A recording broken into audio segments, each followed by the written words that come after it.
For silent invocation, followed by the Pledge of Allegiance. Scott needs to fix the clock again.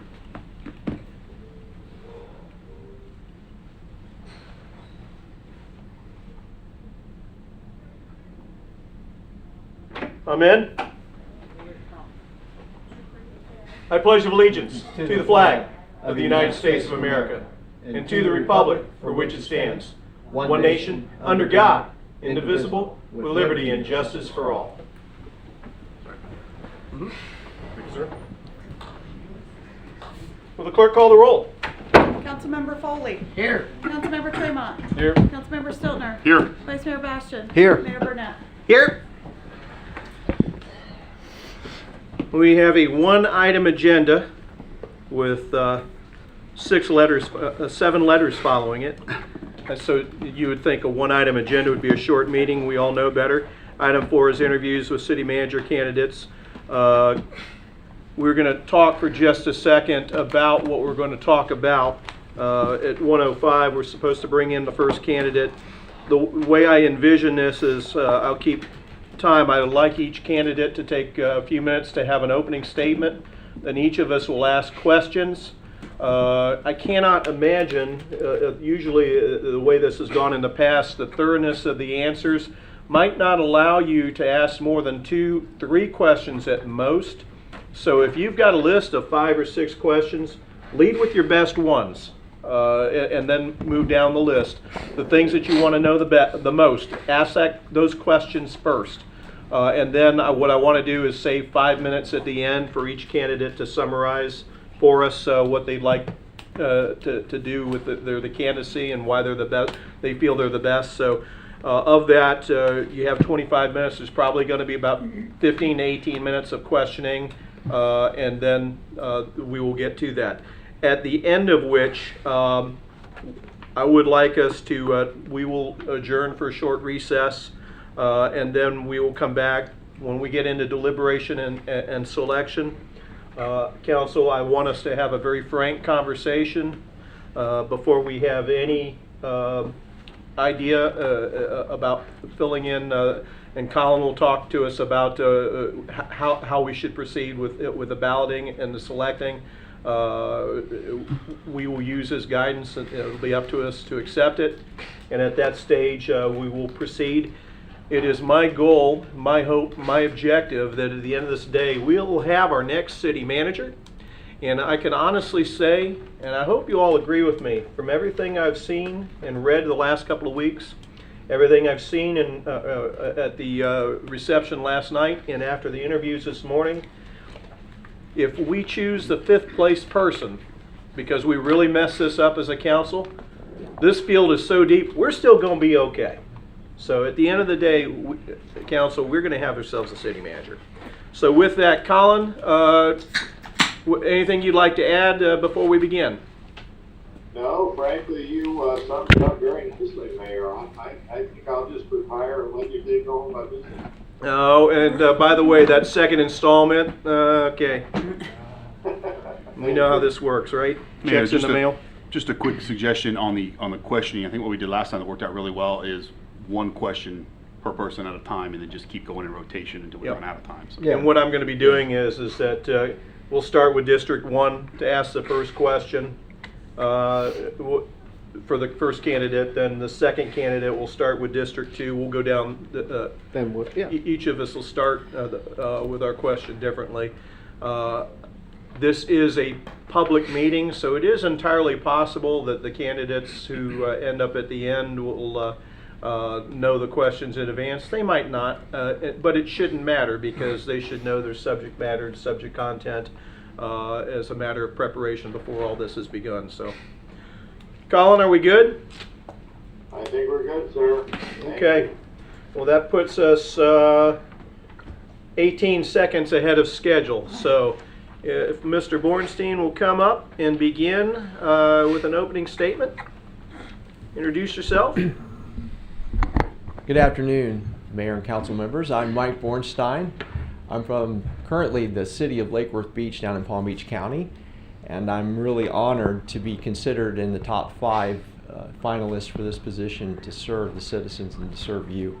I agree, Mayor, what your comments about the top 5 candidates, having spent the last couple of days today and yesterday, you have a hard choice. They're all very qualified, and it's very much my honor to be one of those people.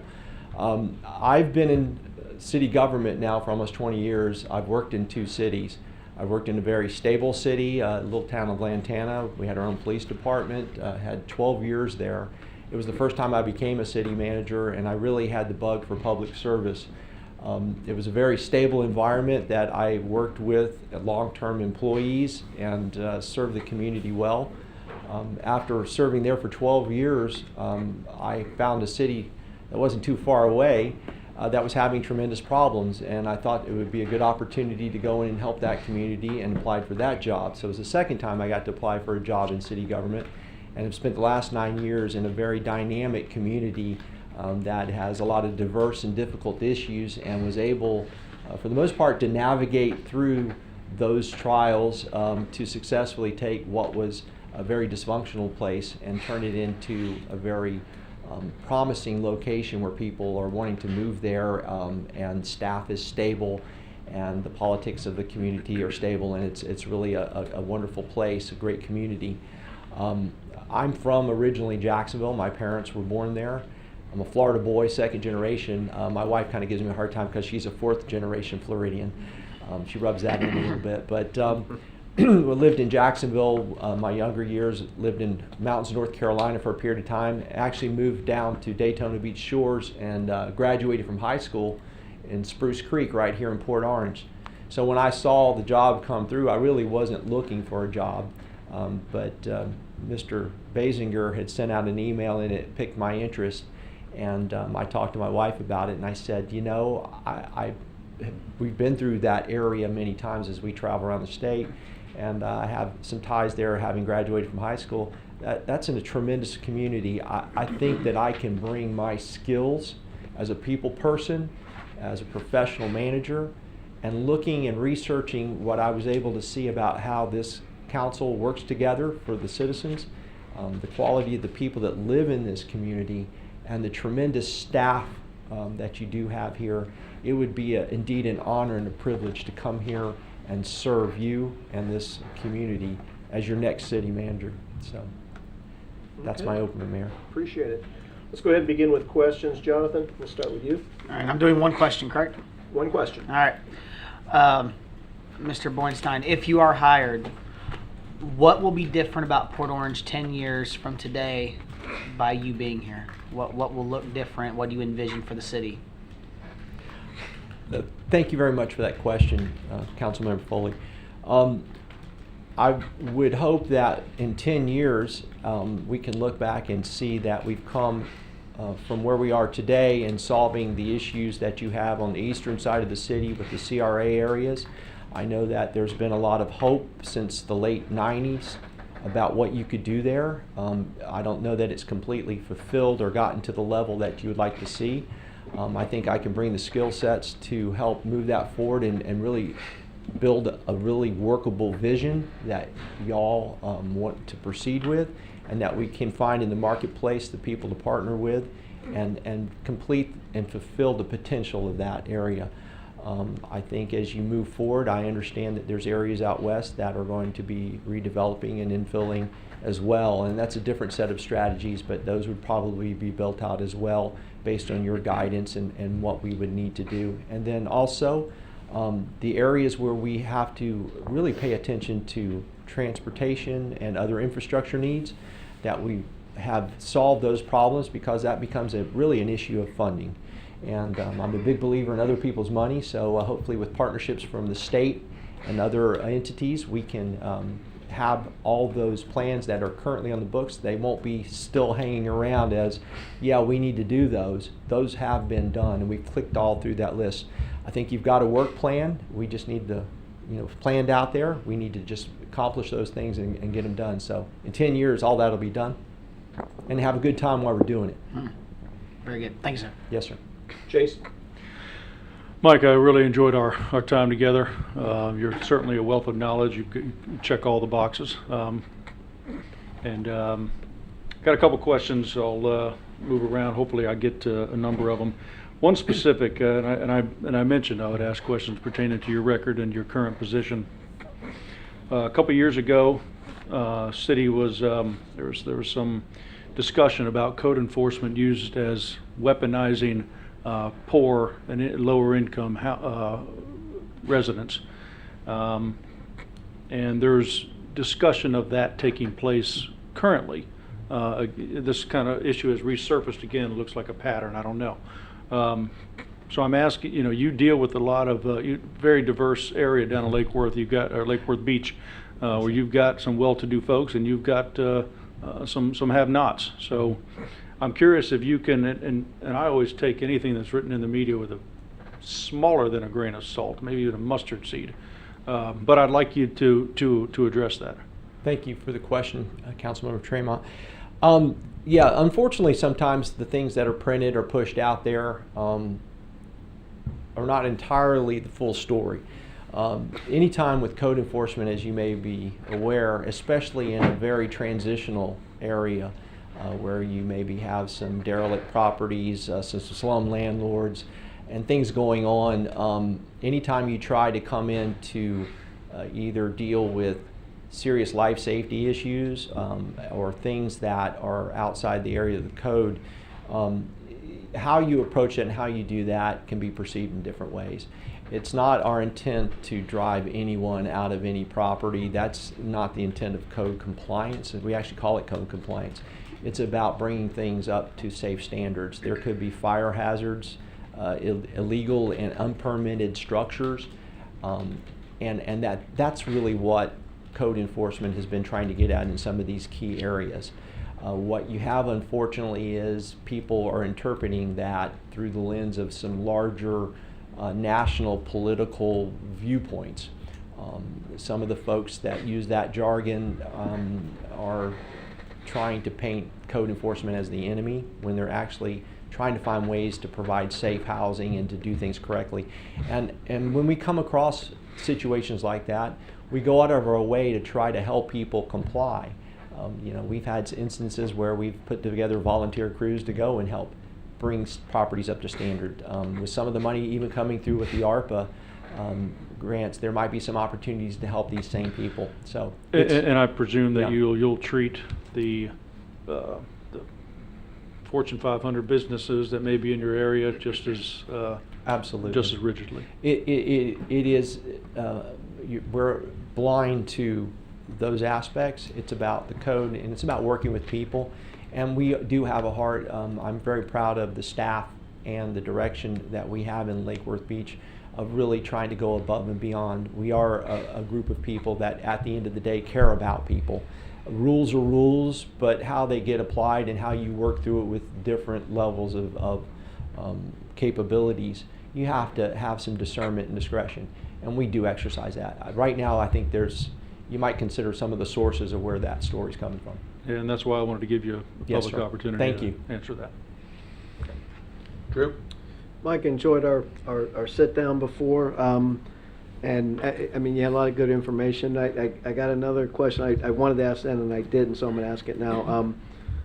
How would you approach the short and long range planning processes? Thank you for that question, Councilmember Bastian. Well, you always have to have short and long range sets of goals, and anytime you come up with your work plan, obviously what the mayor and commissioner, council members have as the priorities, that's reflected in your informing documents, such as going through your upcoming strategic plan process, your comp plan, future land use map, your capital programs. All those things inform that discussion, and as you start to prioritize and link up your planning process as you work into those different aspects, you have to really go through it's a Gantt chart process for me. And so you plan your work, you work your plan, you guys set that set of priorities for me. I figure out with the competent staff how to prioritize it and put it out on a long range plan. And just like I answered with Councilmember Foley's question, 10 years we should have that short and long range plan, bumping up every 5 years, because you can't become complacent. I think one of the things that you have right now is you've reached a point, you've really got a good balance and sense of things. There's a few things that we need to really bring to clarity. What is the direction that this council wants to proceed on these various short-range issues that you're grappling with, so that we don't all of a sudden, 5 years has gone by and you haven't addressed it. Yeah. So, I'm a big believer in having that look forward. And that's one of the things I really want to bring here. But it requires that time and effort to sit down with y'all individually and collectively in workshops and sessions to get and divine out what that is. Excellent. Thank you, Mike. Yes. Appreciate it. Mike, thanks again for coming and being part of the process and your interest in Port Orange. I am going to quickly ask you on the answers, if you can try to maybe keep it around a minute or so. I know a lot of these have got a long... yeah, it's going to fly right quick. Trying to I'm watch gonna the try clock. to get us all through a couple Yes, of questions each. Hey, so that we talked about, and I know I prepared you to let you know this would be coming forth today, but the assistant role is also something that's going to need to be filled as well. And as we spoke about, that's as important for us as a city to make sure that we're hiring the best and brightest, most talented, and cultivating talent as well. Tell us how you will go about filling the assistant city manager role and what you're looking for in that role. Thank you very much for that question, Councilmember Stiltner.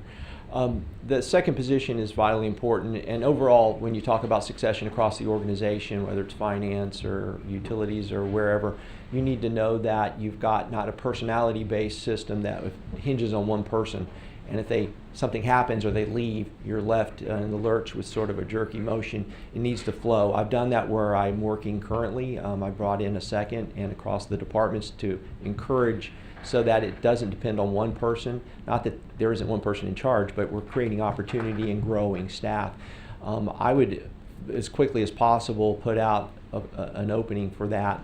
And if anyone internally wants to come, you have incredibly competent staff here to be considered, as well as to put out to the larger audience.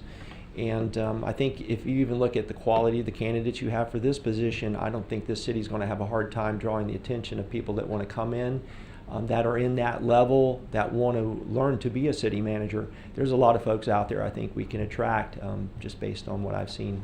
Okay, thank you. Yes, sir. Mr. Bornstein, Mike, thanks for being with us today. I appreciate that. And we talked a lot this morning about different components. Certainly the job has a lot of moving parts. But we are a customer service organization first and foremost. And with that in mind, putting your vision in place, what would your top priorities be the first 6 months if you're hired? Well, and customer service is a big deal, and it's a very important aspect for the citizens and people who do business with the city.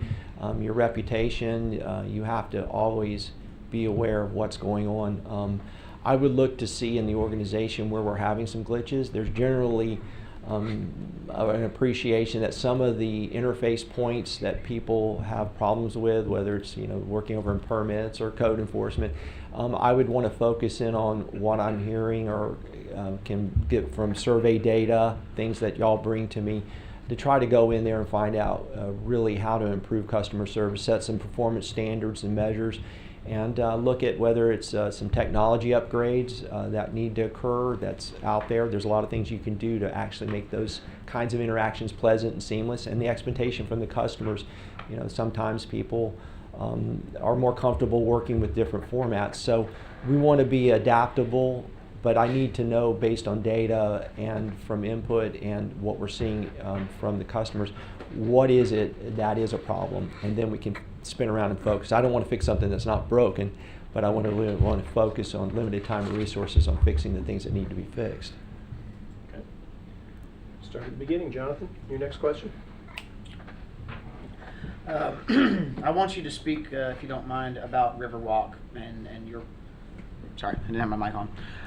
I'd like you to speak about Riverwalk. Obviously, that is a 20-plus year thing that here at the city has not been completed yet, something that everybody knows we want to accomplish. I want you to talk about how you would go about that process and how we would accomplish that. Thank you for that question. That is an important, from everything I understand, focus for the city, the CRA. and expectation that that moves forward. I think getting in early and really sitting down with everyone and understanding clearly what is the vision there. In the data and everything I've looked at, I'm not necessarily perceiving that that's been updated or is a clear shot right now. So that's the first thing, is what is the vision for that, and that's going to take some time, effort, and energy that we need to invest in that. Market forces have changed. There's concerns whether, condos, rentals, or there's a lot of things that may not be market driven right now. And anytime you're trying to do something that's not market driven, then you got to balance out, are there incentives, are there things in the toolkit of the CRA that you can bring forward? The worst thing you can do is, I wouldn't want to run ahead and try to come up with a bunch of different ideas and concepts that are just not politically palatable to the elected officials that represent the public. But at the same time, I want to bring forward options that are workable, and try to find good partners. There are folks looking and you just had success with fish from South Florida, and I go to Twisted Tuna with my wife, so very high quality, and kudos to that success. There's people looking into this area. We need to identify them and market to them and get them to the table and find the right fit. So it's first about really clarifying to me what that vision is, where we want to go, what the opportunities are, and then matching up the partners and getting good quality people. Thank you. Yes, sir. Chris? Yeah, I'm hoping you could answer this quickly, and the rest of them, I'd like to get one more in here hopefully, but I'm looking for someone that wants to be in Port Orange and doesn't just want to leave from where they're at. I noticed you didn't apply when this position was first available. You didn't apply until after they extended the deadline, so had we not extended the deadline, we would not see it here. So why'd you wait? Councilman Tremont, I wasn't looking at that time. At the end of the year, it just wasn't on my radar. We started talking, my wife and I, about the future. We are excited about the opportunity to consider coming back to the northern Florida area out of South Florida. And we have talked about that several times because we do visit the area and we come up through this area through St. Augustine, and we always thought that this would be a great place to, in my mind, come back or sort of come back home. So when I saw the email, it just clicked on me, and this is the only place I've applied to, so it just happened to time out that way. And that's noted, and I appreciate the fact that you've had 0 interviews in 9 years. So, Thank you. thanks. Drew? Can you identify for us the most difficult situation you've encountered with a labor union experience, and how it was resolved? We have several, thank you for the question. Yes, we have sir. several unions that I've dealt with over the years. And union negotiations can be difficult if you consider them that way. I've approached it in a relationship building fashion. I think both sides of the table are focused on the rank and file employee. If you come from that perspective, then it's just a matter of working through negotiations. Probably the most challenging sets of negotiations been with the IBW, which y'all don't have here, but that's because we have an electric utility. And over time, I think we've taken some of the distrust and the concerns and problems that I inherited with those union negotiations, and now have gotten to 3-year contracts with predictability, bringing these really highly competitive positions in that field up to the market and competitive. So it's how you approach it, and that was probably my most difficult set of negotiations with that group. Yes, sir. Okay. Thank you, sir. Scott? Growth and development's a big issue in the city, as it is a lot of places in Florida right now, and then the speed at which things are growing and folks move into the state. Talk to us a little bit about how are you going to effectively communicate to the public about growth and development issues in terms of what can we as a city do to ensure we're always targeting quality growth, that we're looking for less density, that type of thing. Talk to us a little bit about that and how you would envision that. Thank you for that question, Councilmember Stiltner. The communication is the key. Getting out and being able to talk to people, answer questions. You know, it depends on what your starting point is. If you're a resident that's been here 20, 30 years, you know, traffic all of a sudden comes up as a big issue. If you are coming from somewhere else, you know, you talk about traffic in South Florida or Jacksonville, it's another perspective. So helping residents and people who are concerned about it understand, you know, what's happening in those contexts and help give them a feel for the fact that we are in Florida. Florida is going to continue to grow, and there probably is already approved and programmed development that's going to be occurring in this area that's going to impact things. I think you give them that perspective, you communicate with them, you talk about the quality, but you also bring in that you are constantly looking for ways to address the impacts. And we've talked about the fact that the city's moving forward with the timing on the traffic signals. You know, that was an amazing kind of step forward and some low-hanging fruit. But the fact is, it's not just one thing, it's a lot of little things. And you put that whole package out there in a very good conversation and be accessible and communicate that regularly. It helps, I think, transition people to new realities. And that's very doable, but it just takes good communication skills and regular communication. Yes, sir. Okay. Last question, and then I'm going to let you close afterwards, is as a city manager in Port Orange, how would you go about building a budget? Thank you for that question, Mayor. Well, whoever comes into this position at this point within the next, I guess, month or so, the budget process should be already rolling along, and I had some conversation with Dr. Niels, who has a fancy bow tie like me. I appreciate that. But going ahead and rolling together what the projected budget factors are, you'll be getting your numbers from the property appraiser not too long on what your millage rate, your property valuation looks like, and how you balance between the discussion that you're going to have between rollback and keeping the rate the same is the parameters you work with. And I would expect on this first budget year that the departments and everybody would be bringing those budgets forward, looking at how to fit between those two goalposts at this point. We don't have a tremendous amount of time to really look at a lot of things to squeeze into the budget at this point, I wouldn't expect. I would really take a fine-tooth comb as best we could to go through and see if there's anything that we can do or do better. And I am a big believer of trying to program in as much other people's money as possible. We don't know the full impacts of the ARPA, but those need to be factored into that. So there's a lot of moving pieces so that by the time we start to hit the workshops, you've got a full, clear picture of what your options are. I like to give you options. And so that's how I would manage this first budget process. Then we could talk about a more regular process as we go forward, but time is of the essence right now. Speaking of time, well, you've got a couple of minutes left to tell us I see that. why you're the best person for the job, why we should hire you.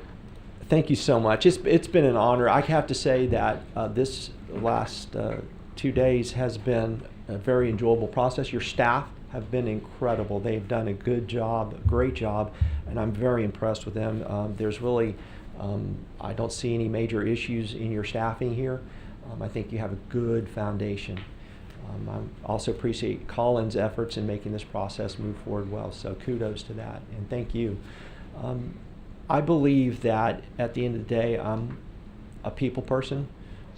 I'm very devoted to public service, and when I talk to folks that are looking to get into this career, we go out and in my association in Palm Beach County, we go to the colleges and we have forums. Because we're really worried after my generation sort of starts to retire out, maybe 10 years or so, there's not a lot of people coming in behind us, and it's a very important, as you know, job.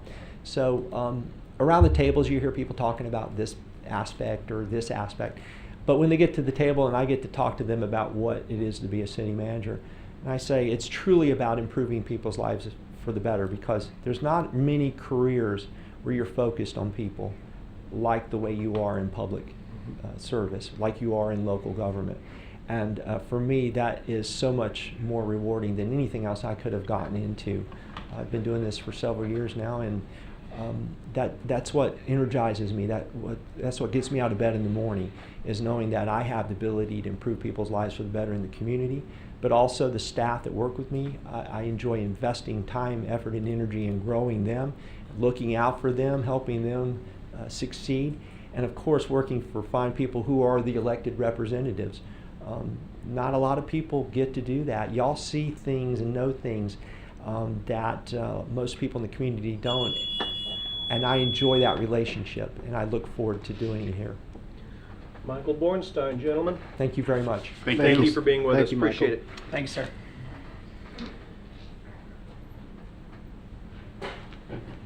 We would bring in the next candidate.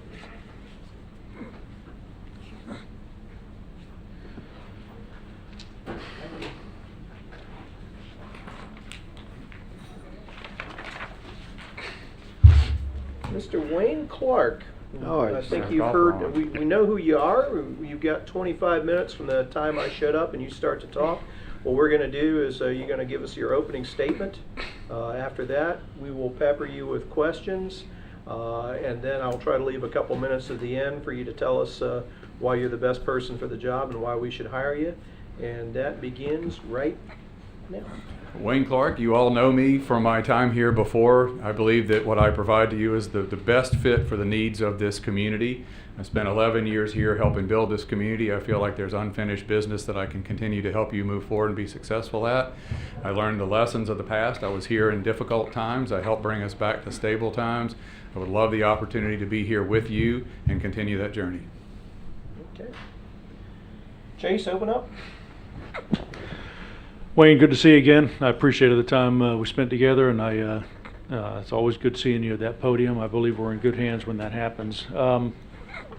First question here I'll throw out to you. As I'm doing my research for all the candidates here, I find a good number of articles from Lake Worth Beach, from Glenn County, from Mount Dora. I can see the record of a lot of these city managers that are coming before us this week. I can't find anything on you. I can, but my question is what I find on you, and I know you. I know what you bring to the table. But the research that I see from you is that you left Port Orange, went to Asheville, came back to Port Orange. You went back to Wilmington. You left Wilmington.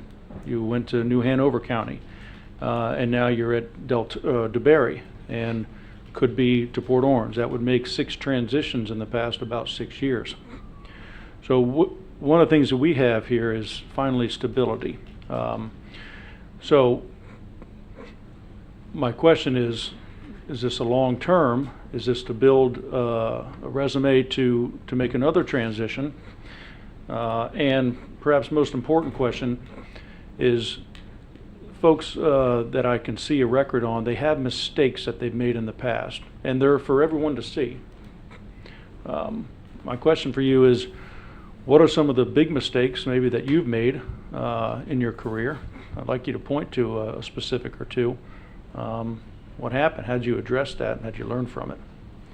Number one, it is long-term. There is no other place to go.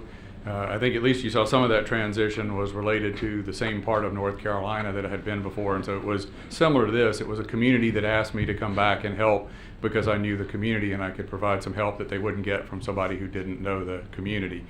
Some of it was tied to the turnover here, and after the 4th manager, I was looking for stability myself. So that wouldn't have happened without that. This is still home. We've gone over the conversation. My family is here. There isn't another place to go. I can't think of a better job that I would have than this one. I'll be happy to add more depth if I didn't get to where you want me to. As far as mistakes, and we all have them, and I think if I had made a big mistake, it would have been in the newspaper. The fact that there aren't stories about things like that in there, probably the biggest one was not staying here. And what I've done about it is come and applied for the job as your city manager. So had I known where this was going to go in 5 years and had seen that better, I probably wouldn't have done that. So I do appreciate the opportunity. There are things that, I got up to the Carolinas and we had a culture change that they wanted me to do. And there were a couple things that I did immediately, but there were a couple things I wanted to kind of look into and see how they went. And I maybe waited a little too long to start making changes at 2 or 3 months. And so I learned a lesson from certain things you can do quicker than that. And so I probably shouldn't have acted a little bit more quicker. Learned that lesson from there, was able to turn it around and fix it. Way to slide in extra questions. Yeah, no, 2 or 3 in one. Yeah. Drew? All right, Wayne, I got one for you that I didn't ask before, and I enjoyed sitting down with you in depth up there. What will you do, how will you handle if you feel or find an employee is not doing his or her job in a manner you feel is satisfactory? Direct conversation, I've found, is the best way to do that. It needs to be addressed. It needs to be addressed before the problems grow to something large. There should be, and I know it's a tried quote, but leaders provide direction, not directions. And if we provided the direction to them and there is clear policy and direction as to how to behave, you're able to sit down and say, this was set as our priorities. This is our policy. This is how we're supposed to behave. You were going outside these lines, and we need to get you back inside the lines. And if it's training that you need, what is it we can do to help you? So you're trying to provide a way to bring them to success. You don't begin. If it continues, you can say, this is improvement. If we don't see that improvement, then we'll take steps to correct it in a more strong manner. But you have to address it, and you need to address small things before, weeds before they become trees. Yeah, you got to address them. You don't wait until they become much harder problems to deal with. Thank you, sir. Scott? Wayne, thanks again for applying for the position. So one of the things that we talked about is that not only do we have a city manager position to fill, but the city manager has an assistant city manager that needs to be filled. That position, at least in my eyes, is as important. I want to make sure that we've got an assistant in a position that can step in and fulfill the role if that becomes necessary. Tell us, how are you going to go about filling that role, and what are you looking for in an assistant city manager?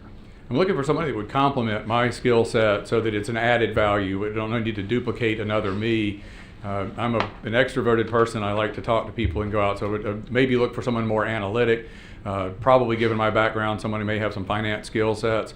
I wouldn't want to specifically say exactly, because I need to get in and assess the departments when I would come in to make sure where we are in strengths and weaknesses. But from the outside looking in, complement. And I think what you just said is very important.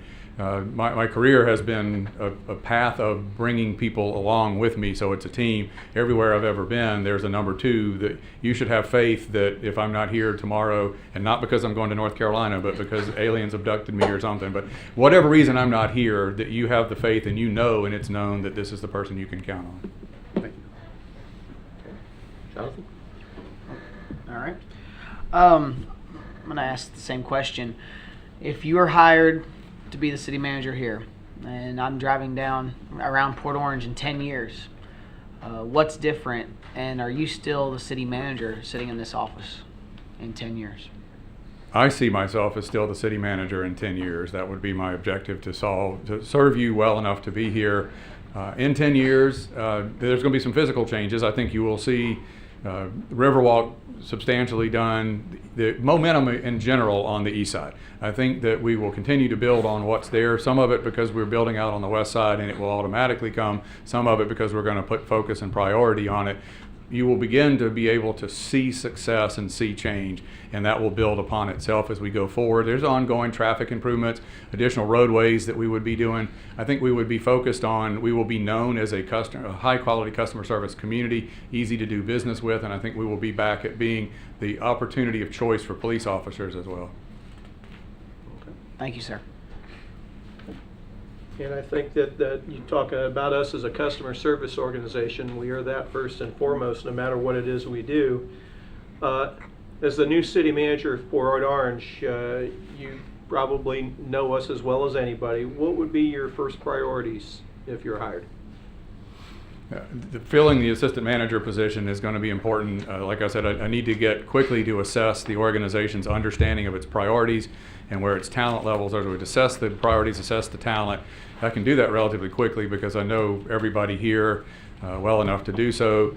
Immediately, knowing the key players and some of the key projects in the community, I have the ability to meet with the Riverwalk people I'm aware of and have already had contact with. the Karasi family and the properties out on the west side, as well as ICI and their properties, because they control a lot of our fate out there. So making sure that the communication continues, opening the communication to the public. I want to spend some time priority-wise understanding all of you, getting to know your personal, how you like to be communicated with, how do I make sure you get the information you need. And I do think, while I know all of you, getting to know your personalities, I need to know you better than I do right now to make sure that I am in sync. One of the conversations I had earlier, we got to talking about Peyton Manning and Marvin Harrison when they were back in the football days, and when Peyton Manning would come to the line of scrimmage, he could look at Marvin Harrison and he knew what to do. I would like to know that you go to the line of scrimmage and you look at me, I know exactly where you need me to be. Think of the Tom Brady coming to the Patriots here, or to the Buccaneers. Early on, they struggled because his receivers and he weren't in sync. But by the time they got to the Super Bowl, they figured out a game plan and they destroyed Kansas City. I need to get there with you as a priority. I'm not familiar with any of those names. If you could give them me later. Yeah, well, who are you talking about there? Chase? I appreciate your rapid fire in answering these questions. Hopefully I can get one more round with you. You worked hand in hand with many of the staff that are here. I'd imagine you would consider yourself friends with them. I've always believed that there should be a certain sense of decor when you're a leader. In a professional relationship, there should be only so much familiarity between yourself and your employees. How will you make that transition from being their friend and peer to being their boss? In other words, how will you transition from being known as a really nice guy and great planner to being known as a guy who can make the tough decision without hesitation, who can hold people accountable when they need to be held accountable, can make the decision that needs to be made on the spot, and even fire someone that you were friends with and peers with at one time?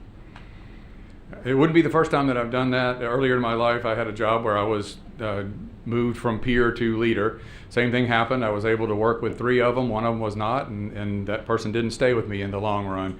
I think in the end, recognizing who I work for, and I work for you. And that's the directive to carry out. And I think there's a benefit. I know them enough that I think they would come tell me the truth, and I don't mind having somebody come talk to me about what their opinions are. But ultimately, in the end, it's your directives that we're carrying out, and that is what's important to the team. If I'm not successful in doing that, you don't keep me around. So I'm not going to, I will listen and I will try my best to understand and try to come up with strategies to help for success. But if they're not going to be part of the team, they're not going to be part of the team. Wayne, can you tell us about an economic development project that you're particularly proud of and your role in its success? One of the, and it's, I hate to use one in a different city, but you know the ones from here. Yeah.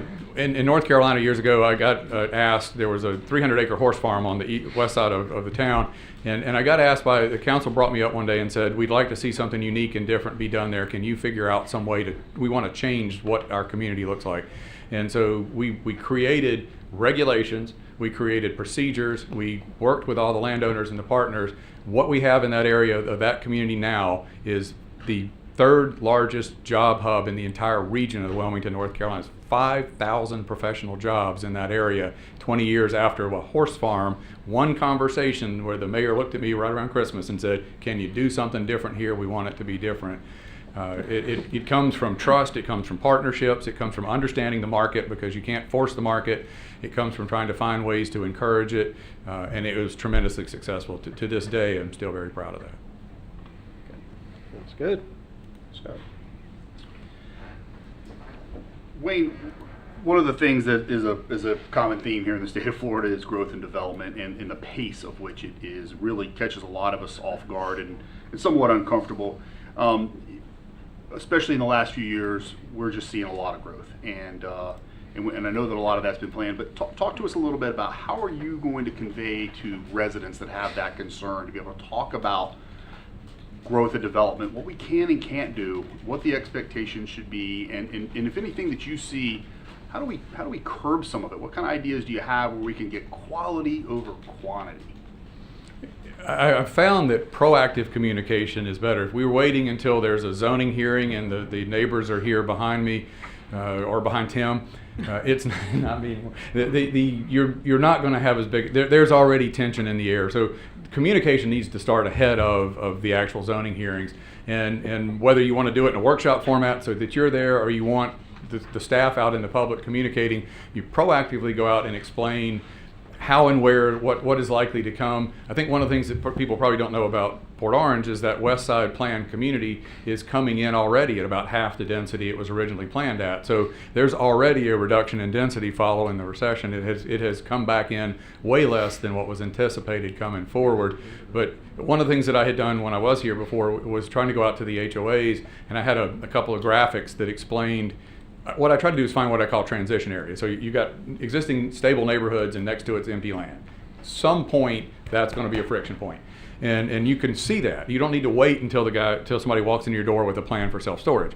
So you go out and you go find the neighbors and tell them ahead of time, here's what's here, here's what's permitted by law, this is likely what's going to happen, and you have those conversations. So you're setting these expectations before there's something like that. If there's a way to change it, I also found with the landowners, knowing what they have to expect before they've invested more than simply owning the property pays off a lot. Your ability to modify what they maybe want to do, how fast can you get to them, and how can you help them minimize the loss, and if you can find a way to get a return on investment, they'll listen to you.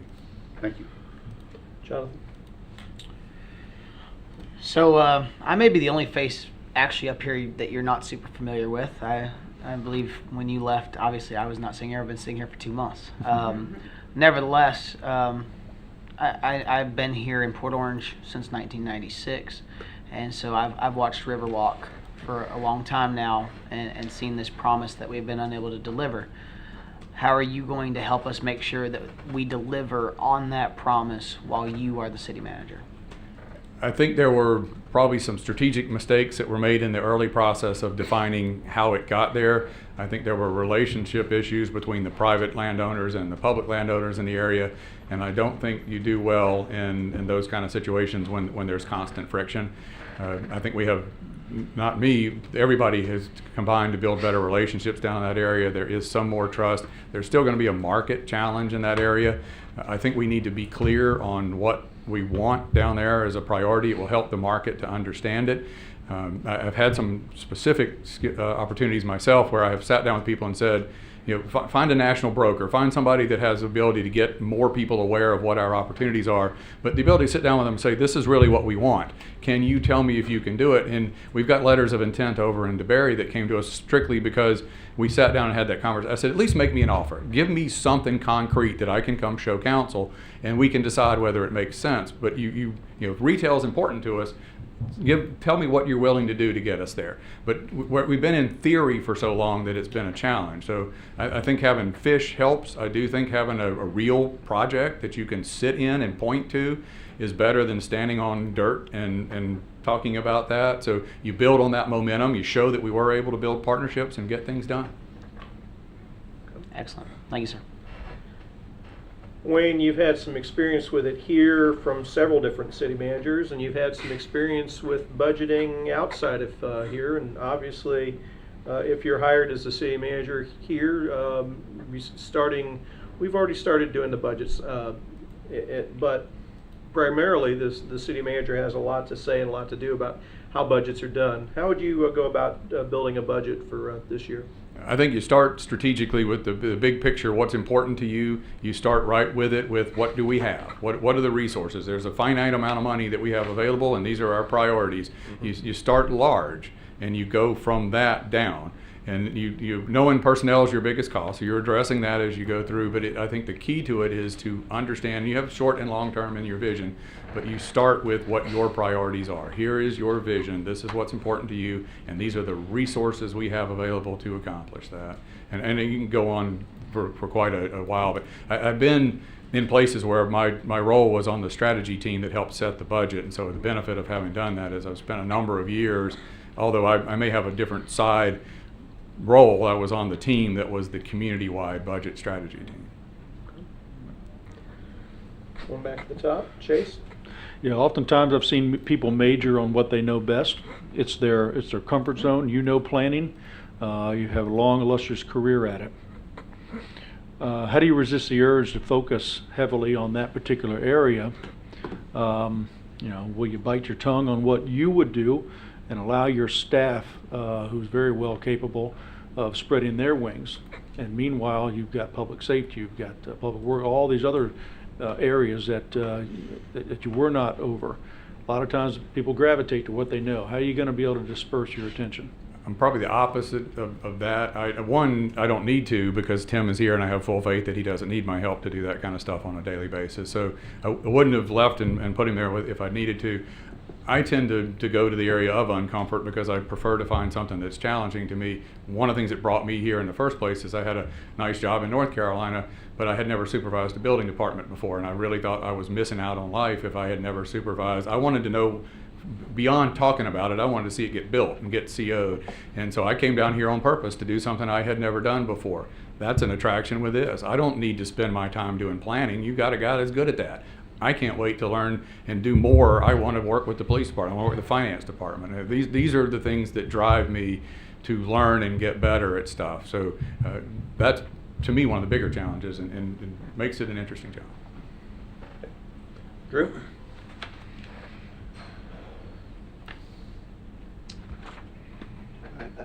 I asked this before, but how would you address a situation where an employee would place the city in an embarrassing light? One, I would hope to create prevention so that we don't have that. When it does happen, there's a personnel issue to address with that, but there's also the issue of accepting responsibility that I should have found a way to prevent that from happening and fixing it. Whatever it is, it's got to be handled. So whatever that person did, and it will vary depending on what they did to put us in an embarrassing situation. So, whether it's driving a car too fast, or it'll vary on the severity of what it was, but it's still accept that responsibility, address it, and whatever scale the after action is, depending on the severity of the action, you got to go in and look at how did this happen in the first place so that we can put something in place to prevent it from happening again.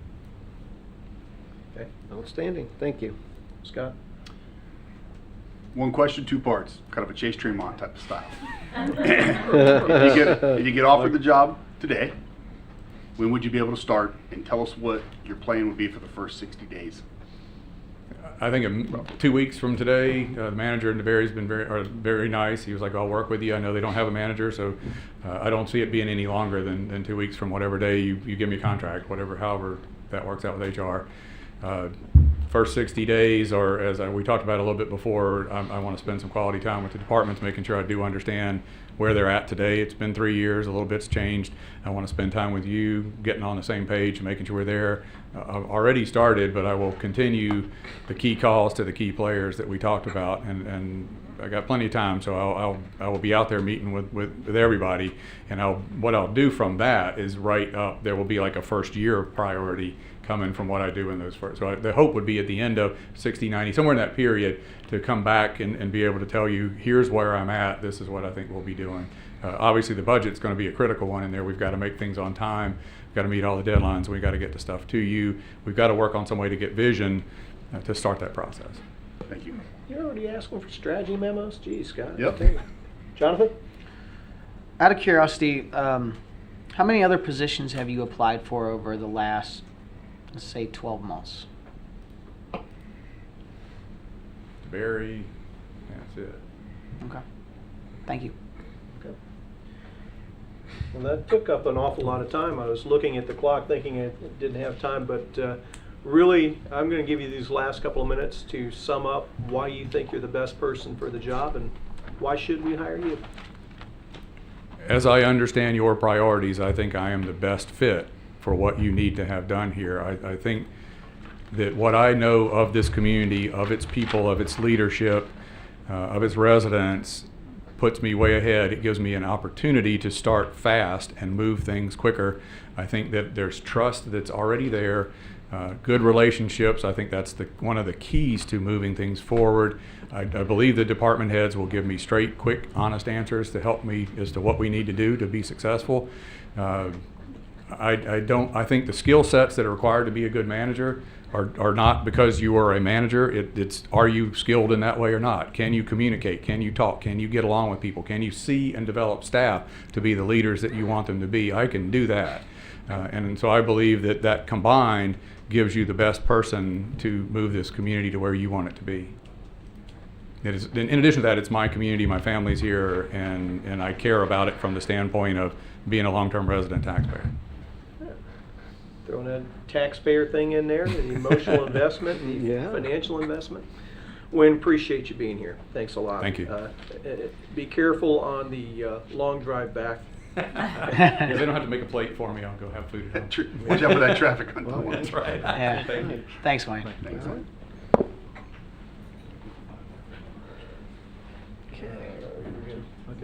We had a plan to do one more. That's fine, yeah. Okay, if you're good, that's 25 more minutes. So we're waiting for the next candidate. And there she is. Right on time. Mrs. Robin Hayes. Perfection. Robin, the format that we're following is that we're going to allow you to start with an opening statement. Each of us will ask a question, and we've been rotating that around, so that will start with Drew this time.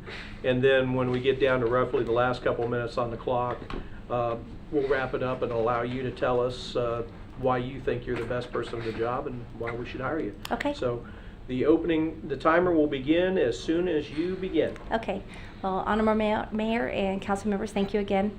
So I appreciate the honor to just interview for this position. It's been great to be here. Your team is wonderful here at the city. It's been a privilege to meet with them and just sit with them and go over everything. They've actually provided a lot of insight during the interviews or their tour more than an interview. So I truly do appreciate that. I know you have a difficult decision ahead of you. I met all the 4 candidates, and again, a very difficult decision to make. So they were really great people. They've had a lot of experience. So at the end of the day, I wish you the best and your decision. I do hope, and I would be honored if I'm selected at the end of the day to serve the city of Port Orange and its citizens. And I look forward to having the final discussion with you today. Okay. Well, we start with Drew. Robin, how are you? Good, thanks. Let me see where I wanted to go with this one. Can you tell us about any experience you have with tax increment financing? So, yes. So, I've had TIFs with my CRAs that I've had in, I think, every city I've been involved in. Okay. So, very involved with the process of looking at the millage rate as it applies to your city versus the amount the county may receive of that portion. And again, it's fixated based on a date that you actually incorporated your CRA. And then again, those funds are set aside for that CRA, dedicated to the projects within that CRA. Again, you have to account for them through your reporting to the state, to the AG's office. So I've been through that whole process. And again, very restricted process. Again, sunsetting of the dates and so forth, all the contract agreements. Thank you so much. Scott? Robin, good to see you again. You too, And thanks sir. for applying. Okay. We talked about this earlier, but if you could touch base on this again for the benefit of the whole council. One of the unique things I think is exciting about the position is not only do we need to fill the city manager role, but that presents you with an opportunity to fill the assistant city manager role, and that's really important to us as well, because we definitely want someone who is in a role that's able to step in should that need be necessary, and so that's important. Talk to us a little bit about how would you go about filling the assistant city manager role, and what are you looking for from an assistant city manager? Sure. So I think the first step of the assistant city manager role is really showing the staff the importance of succession planning. Again, if you haven't set yourself up for success and the council to have a successful second, so to speak, then again, you've kind of failed the whole process and you're not leading by example. I think for me, the assistant should have a complementary discipline, not necessarily the same discipline. I guess it could have, but I would see that having a complementary discipline, having something other than the discipline that I understand in finance and budgeting would be an advantage to the city. But also someone that values integrity, somebody that values honesty, straightforward, someone who can sit in the seat, someone who wishes to aspire to a city manager is important. If they do not wish to be a city manager, it's kind of difficult to expect them to follow your shoes and take the seat when you're not there. So I think it's important that no matter who you see in that seat, that you know that functions will take place, work will happen, and carrying out your direction. And I think that's the critical piece of that. To go about it, I would do a national search. I would open it for probably 60 to 90 days and then go through the process of interviewing and selecting. Again, I would probably select 7 to 10 years or maybe a little more experience just to have a little seasoned person to come in and sit. But again, I think that's something we could look at. Thanks, Rob. Yes, sir. Start back this end, Jonathan? Over the last few years, our finance department has had a little bit of turnover. And I'm just curious that if you were hired, what would you do to help stabilize that? Well, again, if there are positions open, I think we have to fill those positions. The last thing I want to do is actually dive into the finance department. That's a director's position, so I don't micromanage. I would assist them as needed, but I would do that with any department, not just the finance department. I think you have to evaluate each of the positions you have. You have to evaluate the current personnel that you happen to have in place to determine the type of positions that are needed and look at their qualifications and their years of service. Having someone understand what a budget is, how to file for the budget award, how to file all the required paperwork with the property appraiser in the state is important. Also, you have to have somebody who understands the audit process and how to complete the CAFR. So it's a complement, but you have to go through each of your positions, current positions, to make sure you've met that requirement. And then I'd post for the open positions. If I needed to, I'd bring in an interim to help somebody that's, if GFOA has a lot of folks that are retired that are willing to come in as an interim, I'd probably select an interim to come in and help out that is experienced in both of those, the audit and the budget, and then we would proceed from there. All right. Thank you.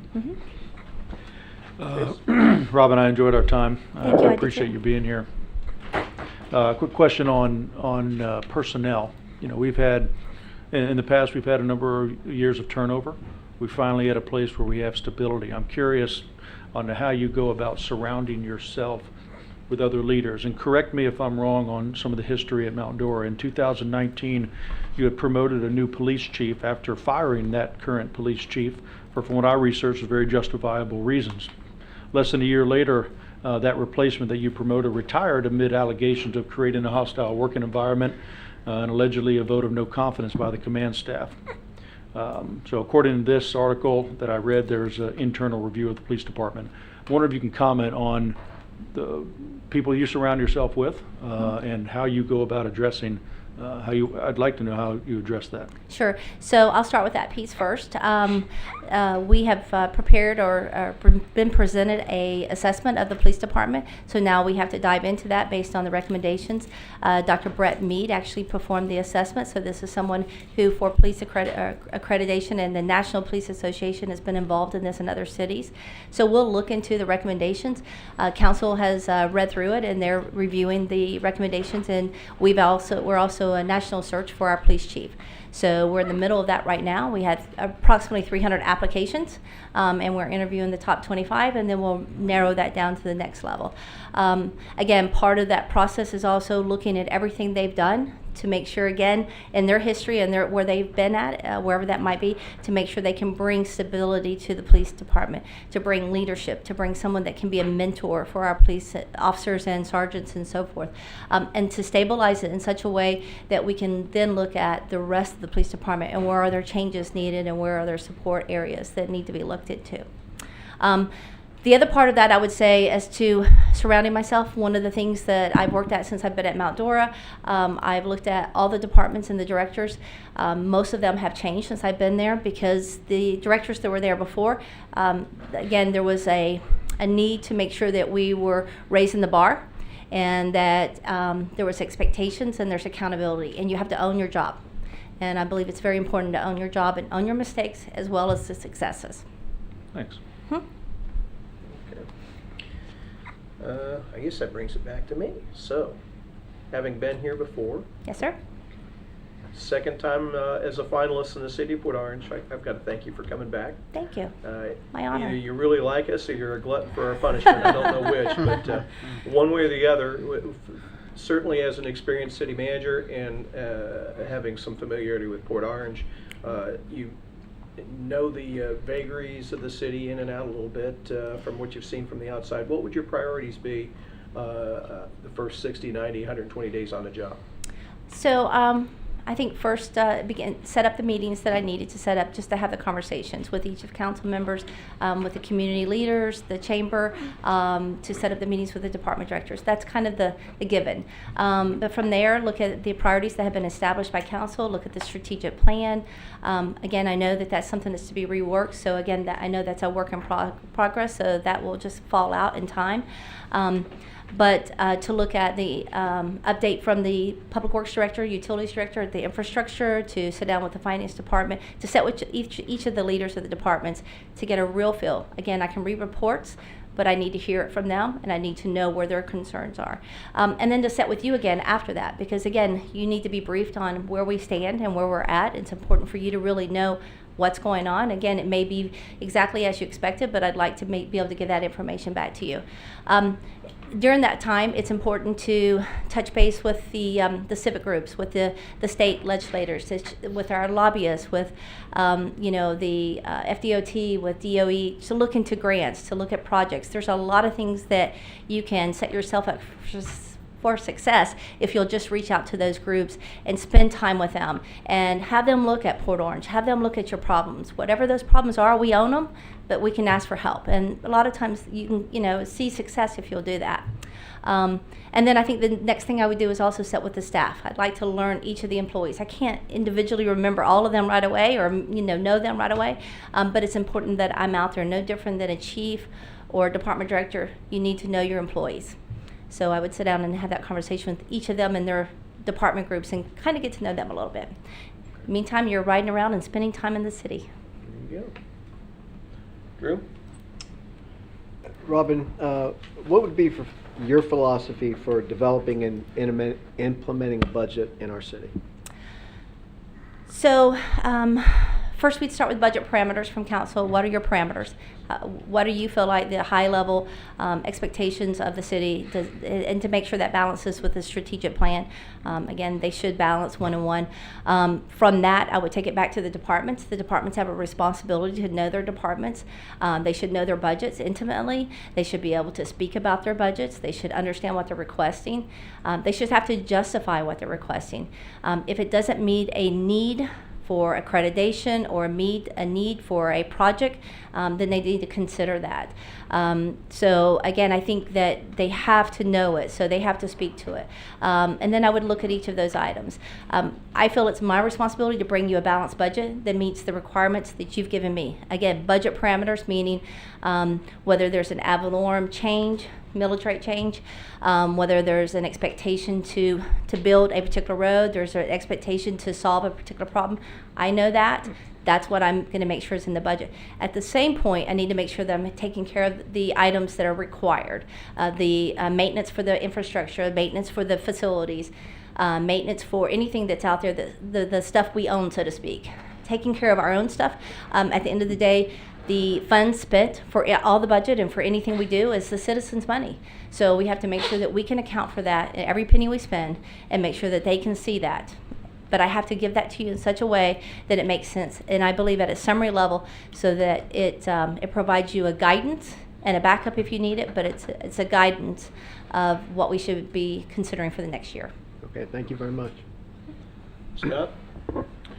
Robin, we touched a little bit in our one-on-one about community concerns with growth and development. It's a statewide thing that we're seeing across Sure. Florida as the growth boom again, but it does have its impacts and it creates some concerns. Talk to us a little bit about how can you communicate with residents that have those concerns, and what would you be telling them regarding how growth and development works here in our state, and also share with us any ideas you might have on how do we do better to get more quality over quantity and continue that. Sure.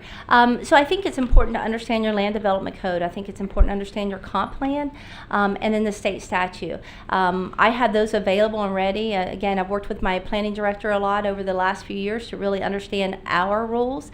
So I'd have to do the same thing here. Again, they don't change. I mean, they're not very different, but there will be some nuances. So I think it's important to have that data available. When a citizen asks questions and it's not in a council meeting, it's important to show show them the state statute. It's important to show them the land development code. They need to understand when items are presented that you as a council have to follow the law. So therefore, if a project is within the legal bounds of how it was set up for zoning and use, we put ourselves at risk if we ask you to consider approving that package. Again, if it meets the requirement. Variances, understand we have to look at variances differently, but we also need to give you the information. So not every package is presented to you, in my opinion, as an approval. We need to tell you when there's going to be a challenge with that from the legal aspect.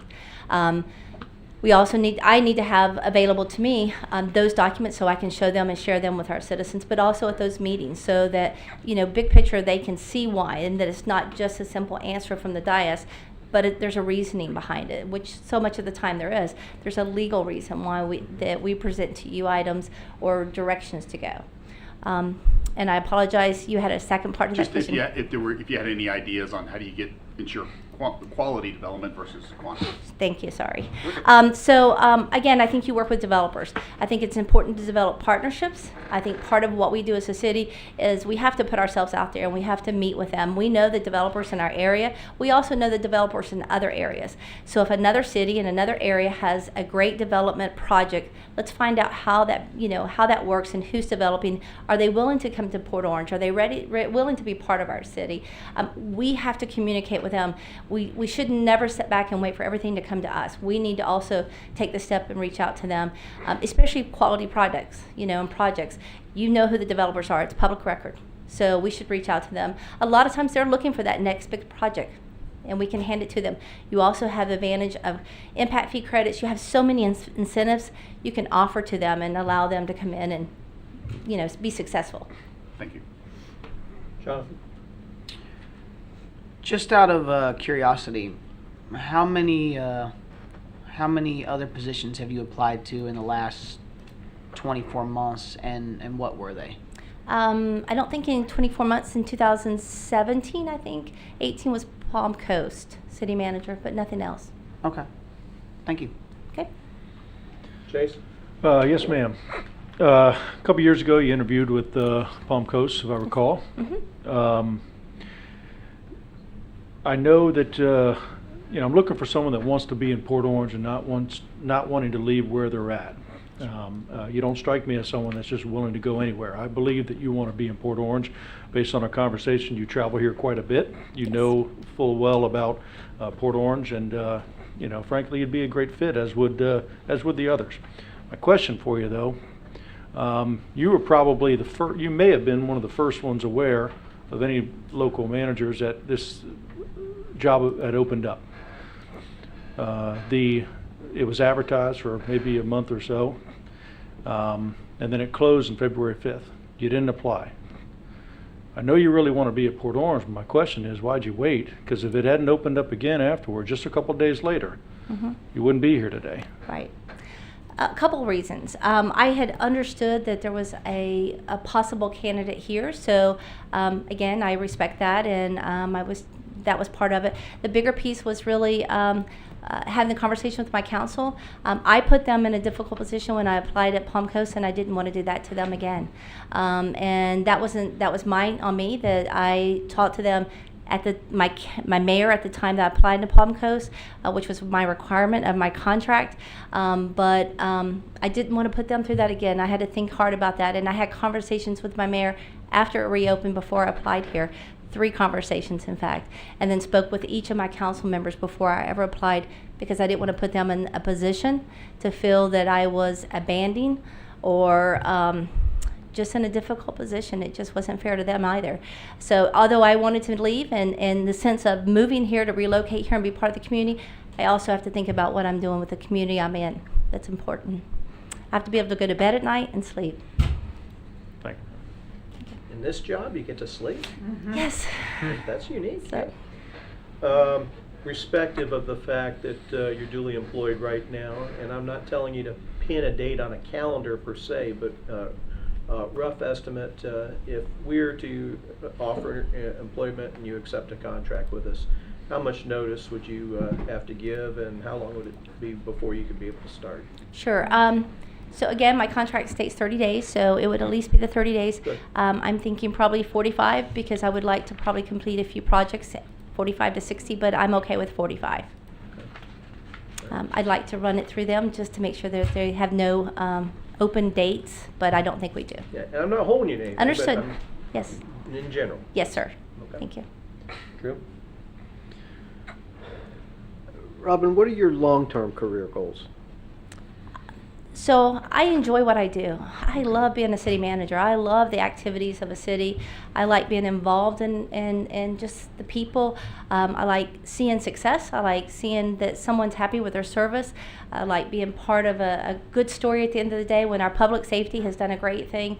I like what I do. So I don't really have a drive beyond a city manager. I would like to lead a larger city. I would like to lead a city, again, Palm Coast now, but Port Orange is one of those cities that I've really looked at for years. Again, I came back the second time because we feel like this is home to us. We would look forward to being part of the community and the city. Excellent, thank you. Scott? I thought I had a patent on my questions today, but the mayor's already. You took one of mine earlier, so I been trying, returned been trying to ask all the favor. candidates. Had to return the favor. The same thing. So turnaround's fair play. So unique to you, and I know we talked about this earlier. And it used to you worked in the city of Oviedo, and Yes. and I just love the city, and what you guys have done over there was fabulous. And I know you had a significant role in a lot of the things that I like about that. Now you've gotten some experience over in Mount Dora. So just tell us briefly, as a Florida city manager, it's a nonstop learning process. What would you do different in Port Orange that maybe you've learned from or hadn't quite worked out the way you expected in some of the other roles you've had? So I think, again, I think that once you've sat in the seat, you really learn a lot. In Oviedo, we listened to the citizens. We did a lot of surveys. The Oviedo in the Park was really citizen-driven. We listened. Again, I think key to any successful career in city management is to listen, to incorporate that in what you do. So we listened to them. We incorporated a lot of their suggestions into what we did. Mount Dora, you have to really listen. You have to listen to the citizens. They're going to bring you some great ideas, and some of that you can incorporate into, what you're doing. I mean, when they speak, there's a reason why they're speaking to you, whether it's to you or to the city manager, and you just have to incorporate that. I think some of the changes we've made with COVID, again, they've spoken, they've made comments to us about how do we change going forward. What's the new downtown look like after COVID? What changes should we make? What type of distancing? Again, we listened to them. We listened to them about speeding. So we brought in speed bumps instead of just creating a permanent situation. We did some temporary situations. Again, we do a lot of tests. Tend to do, in some cases, hypothesis, that will it work or doesn't it work? But you try to do it at a cost that's effective for the citizens. But you're also trying to listen to them and make those changes. And those are just the small things. I mean, it can large scale also. Wolf Branch Innovation District, we have a great opportunity out there, but we've taken our time and we've listened to the people, and we've brought in professionals and consultants, and we've narrowed down the area so that we can properly develop it, so that we don't have just a string of commercial, that we've got residential that supports the commercial. Thank you, Ron. John? I'm going to piggyback for a second off of Chase's question and your response to it. You'd mentioned that you'd heard that there was already somebody here, and that's why you hesitated to apply. Where did you get that information by chance? Just at my city manager's meeting. Okay. Yeah. I was just curious. I'll make it short because I know we're limited on time. Thank you. Actually, I was kind of hoping that you had a short, limited, Yeah. because we're down to the last couple of minutes. I'll so- make it No. quick, and I hope Okay. this Nope. isn't a curveball for you. Nope, we're at 2 minutes. So I just Sorry. had 15 seconds. Yeah. No, you don't have time. What are you talking about? Is it a yes or no question? Well, it was. Okay, then ask it real quick. No, I'm good now. Okay. So, I'm trying to give you 2 minutes to tell us why you want the job, and why you're the best person. Okay. And I know that I've said it, but I'll state it one more time. I appreciate and truly feel honored to be considered even a second time.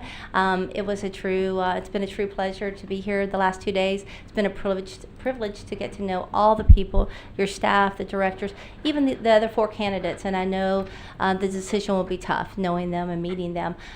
For me, it would just be an honor to be part of the community. I would be honored to relocate here, live here in Port Orange, be part of the city, part of the daily lives that each of you live, that I will now live, to hopefully bring a new vision, a new energy to the city, to see some changes.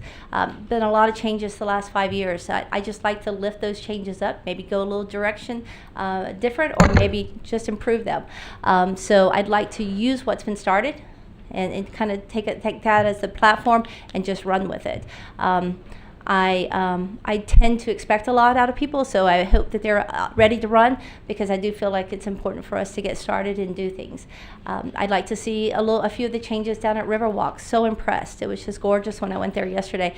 Love to see that on the front page of everything that we have. That's our new city image, at least for a period of time, until we're ready to showcase the next image that we can hopefully develop. So I just think that this is a good fit for me. So thank you. Thank you very much. Appreciate it. Thank you. Have a good day and best of luck. Thanks, Robin. Yep. Thanks, With that, Robin. we're going to take a 10-minute recess, and we will continue with the next candidate after that, Mr. Allen Als. We'll be back in 10.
Yeah, there is. And we are back.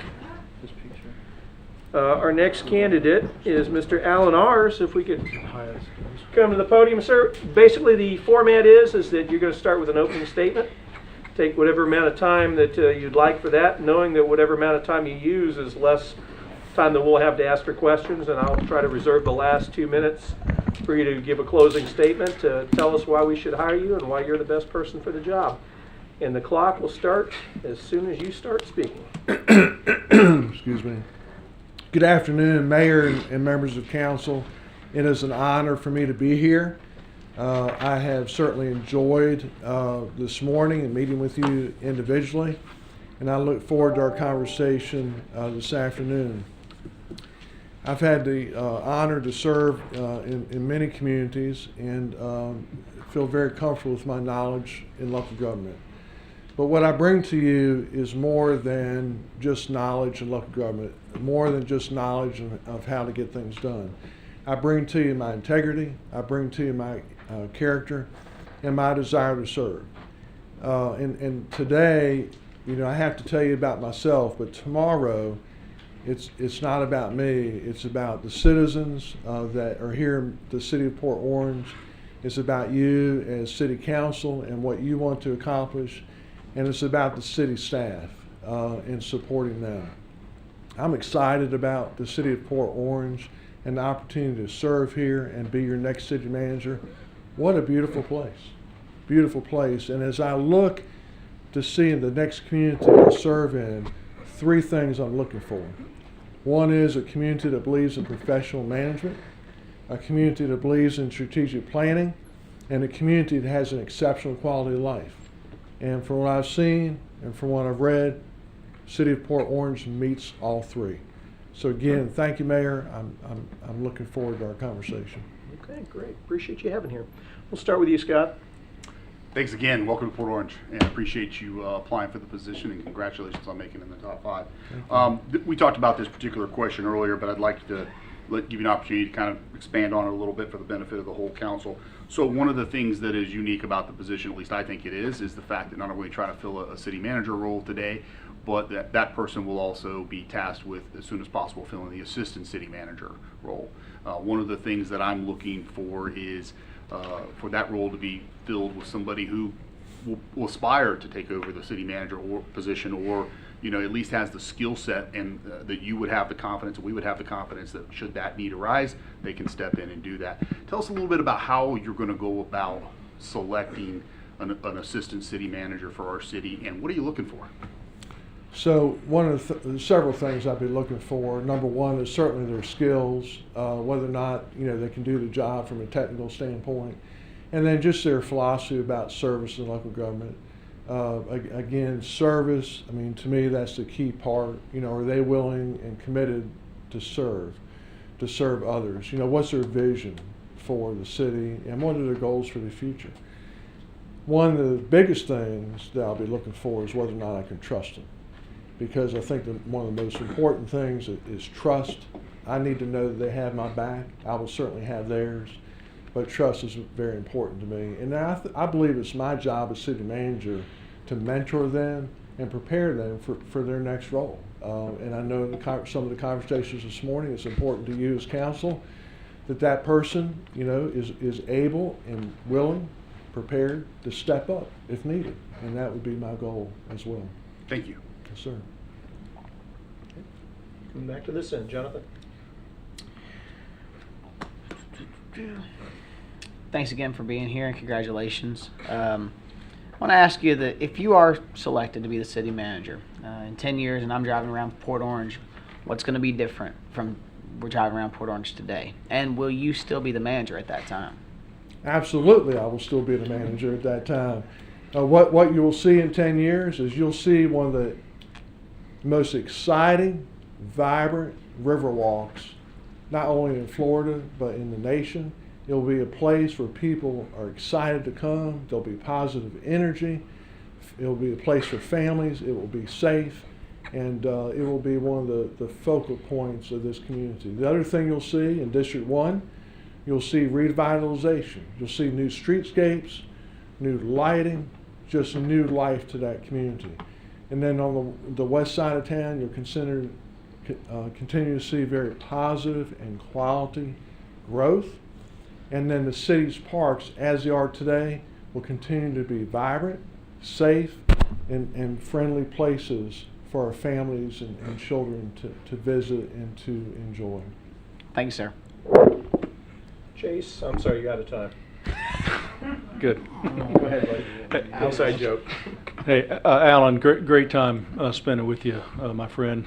Hands down, you're one of the most highly qualified individuals around. There's no question about that. You have a wealth of knowledge, and I really genuinely appreciated the dialogue and discourse we had. My question for you, first question, a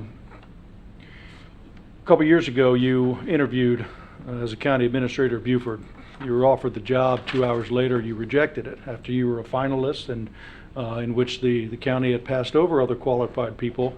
So you kind of put them in a little bit of a spot. And you were hoping to retire in Glenn County. So my question is, we're kind of hearing the same thing today as you've told Glenn County 10 years ago, and as I imagine you probably mentioned the same thing to Beaufort as well. So what's different about here? And then the follow-up with that is, you've also promised to give Glenn County 110% for the next 6 months. To my calculation, that would be August 27th. If you get this job, we're not waiting until August 27th, so how are you going to balance that? You've done your research. A lot of questions there, and I'll try to address each issue. So in August, this past August, I hit the 10-year mark with Glenn County, and I started thinking about where I wanted to spend the next 10 years. And I realized it wasn't Glenn County because the political climate has changed there. 10 years ago, no doubt about it, it was my intention to retire there, but things change. I'm not to go into negative Sure. issues, but it's just time for me to change. 2 years ago in Beaufort County, Beaufort is an exciting place. But 3 days before county council met, my daughter told my son's wife, who told my wife, who told me that she had her heart set on finishing school there in Glenn County. And that's the reason, because I couldn't. And so that's the reason I changed. But things are different today. And I'm absolutely committed to the city of Port Orange that if I'm offered the job, it won't be August 27th. I told my county commission that'll be August 27th, or I'm actively looking for a job, and it may well be before that. My contract provides that I have to provide 60 days notice. I believe my commission would allow me to leave earlier than that. Great. So it won't be this summer. It'll be very, very soon. Thanks, So thank you for that question. Appreciate you being here with us, Alan. I know that everybody is a little bit different when it comes to their approach to it. What would your approach be to building a budget? So I'm very involved in the development of our budget. Our process is a little bit earlier than yours, just because of the time of our fiscal year. Mm-hmm. But we set the broad parameters for the departments. They know those parameters, but they always seem to push the limits and always request way more than they know, what they can have. But we understand the policies and directives of the board, and we align our budget with their strategic plan. And if the fire chief or another department head, have something in their budget and it's not part of the plan, if we don't have funding, I'll tell them. I'm sorry, great idea, but we're not going to fund it. That won't get to you. I make those decisions before the budget gets to the elected officials. So, I'm not micromanaging the process, but I'm involved in the process from a global perspective and providing direction to our chief financial officer. Okay. Drew? I enjoyed our time this morning. Why should we hire you to be our next manager? I have experience in local government. I'm passionate about service. My management style is collaboration. One of my strengths is building an outstanding team to provide services. I can be trusted. I'm creative. I have vision, and I will bring positive energy to this community. And I'm not here, as I've stated many times this morning, I'm not here to build my resume or to be here for a short period of time. I'm here to serve. I mean, Port Orange, from what I've seen, is just an awesome community. And I want to continue that. And I believe when people see that I was a city manager, that they would be proud of that. And based on my ability to build positive relationships with not just city council and city staff, but with community leaders as well, I'm a big believer it's all about relationships. And that's one of my strengths. And so I would bring that to the community, and that's one of the very first things I would do is begin to build positive relationships with each of you, with our city staff, with the Chamber of Commerce, with county officials, with the 16 municipalities in Volusia County, as well as state representatives. So I'm highly motivated, and I'm very professional, and I'm very ethical. The most important value I have is my integrity. Thank you, sir. Scott? Alan, one of the things, and we talked about this a little bit earlier, if you could expand on it, is that our community as a whole, and as well as the council, we have a concern about growth and development in so much as the pace of it and how much of it, right? And so if you would, talk to us a little bit about how are you going to communicate to the residents about growth and development? What can we do? What can't we do? How does it work? And also, if you could touch on any ideas you have on how do we maintain and go after quality over quantity? We're dealing with the same issue in Glenn County, and I think one of the ways you do that is through your comprehensive plan and your future land use map. Is you, if it's the will of the council, you can adjust your zoning, adjust your land use to some extent to provide less density. And try to steer that growth in a positive direction. Perhaps you might have some more commercial areas and less residential areas. So I think there are a lot of techniques that can be used to slow down growth. However, I believe growth is good. It just has to be balanced. I believe if communities aren't growing, they're going to die eventually because things change. So growth to me is positive. It just has to be balanced. And I think there are enough areas in the city where you can balance that growth. And then in District 1, you can also start the process of infill and the infill development. And I think to help encourage that, you might have some tax increment financing there. And the city might be able to invest in some new streetscapes to entice redevelopment. So I think there are a lot of opportunities. And that's the conversation I would have with the citizens. First, I would listen to them, so I think that's number one goal. And then I would just have conversations with them about what can be done. But I've often found that citizens often have some of the best ideas, so I think listening is key. Thank you. Jonathan? So you mentioned when I asked you the first question that Riverwalk, if you were selected in 10 years, it's going to be one of the most beautiful, vibrant places, not only in Florida, but in the entire country. So I gotta ask, it's been sitting for 20 years. How's Allen gonna get it done? I want to hear about that process. So Allen's not going to get it done by himself. It's going to set. First of all, Allen's going to get clear direction from the five of you, and then with the team here in the city, we're going to do that. And we're going to work with the developer, and we're going to find ways to encourage them. I believe that it's a gold mine. If I was in private business owner, and I looked at the potential there for the return on the investment, to me it's almost a no-brainer. I mean, just the potential to attract people. It's going to be a destination. People are going to come there. And the new restaurant that's being built, they won't have a problem, getting a great ROI on their investment. So It's going to be a team effort. I think it can be done. There are many successful models in other places in the Southeast. Thank you, sir. Yes, sir. So Alan, quick question on leadership and addressing deficiencies in departments. Last February, with the Ahmaud Arbery shooting in your county, your police department was thrust into the national spotlight.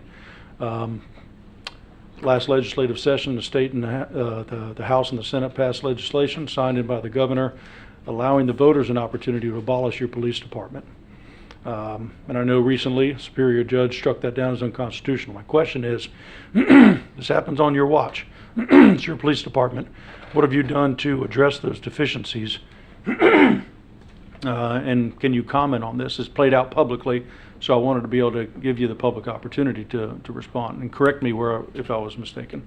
No, you're right on. It's a great question. We've had some challenges. In 2017, the police chief who had been there for a long time retired, and our goal was to transform the department. And there were some political issues. Our police chief that we hired ran into a very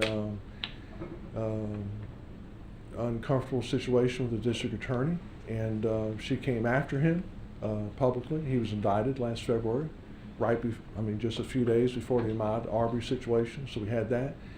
But if you're there in the community, you would know that that was politically motivated. The Ahmaud Arbery situation, there were 2 citizens and a 3rd accomplice that caused that to happen, not our police department. That particular day, our police department, because of unusual circumstances, reached out to the district attorney. District attorney said, "Are they a flight risk?" They said, "No." Okay, don't arrest them. We're going to be in your office tomorrow morning and we're going to review the case. The district attorney reviewed the case and said, "You can't arrest them, it's self-defense." And then now we know the rest of the story. And our district attorney last year, she was soundly defeated in the election in November because of that. So that problem has been addressed. In terms of the police department, the Board of Commissioners created a police advisory panel made up of law enforcement professionals last summer to provide guidance to the department. I've worked closely with that panel. And in the last 6 months, tremendous progress has been made. We've had an interim police chief, and now we just have a recent interim police chief because the one retired. But 2 months ago, the Board of Commissioners approved a $3.5 million contract with Axion to provide new tasers, new body cameras, new in-car cameras, and we've made several other positive changes to the department. We're doing a national search for a new police chief. The National Black Law Enforcement Association is participating in that search, as well as the Georgia Chiefs Association. So we're on the right track now. And I certainly recognize that a lot of those issues occurred, under my watch, but many of those issues were political. We went to state about this time last year and met with the state legislators, and we told them this is unconstitutional. They said, "We don't care about the Constitution. This is what we have to do," because they felt the political pressure, as a community with the situation that happened, to make that legislative decision. But we knew that once it got to court, it would be defeated. So I believe the police department is on the right track and will be better than ever. Thanks, Al. Yes, sir. So, you've got all this wealth of experience and leadership qualities, and you bring them to us, and obviously you got to hit the ground running. What are going to be your priorities for Port Orange from the start? My first priority is to meet with each member of council individually and find out, what your vision is, what problems you know about that I need to address. I'll be doing the same with department heads. Because as I said earlier, between the time that I arrive on the ground here, between that time, I'm going to have Zoom meetings, that sort of thing, with city staff. So try to start as soon as possible. But then, I begin to build those relationships. I begin working on the budget because I know that clock is ticking. I understand where we are in the current budget process. I begin working on the police issue with the staff, try to recruit additional police officers, the pay issue. There are a lot of things that need to be addressed. City of Port Orange is very fortunate through the American Relief Act that the city is going to receive about $9.5 million. And so how is that money spent? You don't have to, make that decision today. You're going to get a check within the next 60 days, half of it. But that money can be spent on water and sewer and some other things, but that could be a possible way to help provide some needs in the water and sewer area with infrastructure. So I think there are several things to keep me busy, but I have a list, and I'm ready to hit the ground running. Terrific. Drew? Can you talk about any or tell us about any economic development project that you're proud of and perhaps your role in its success? I have two.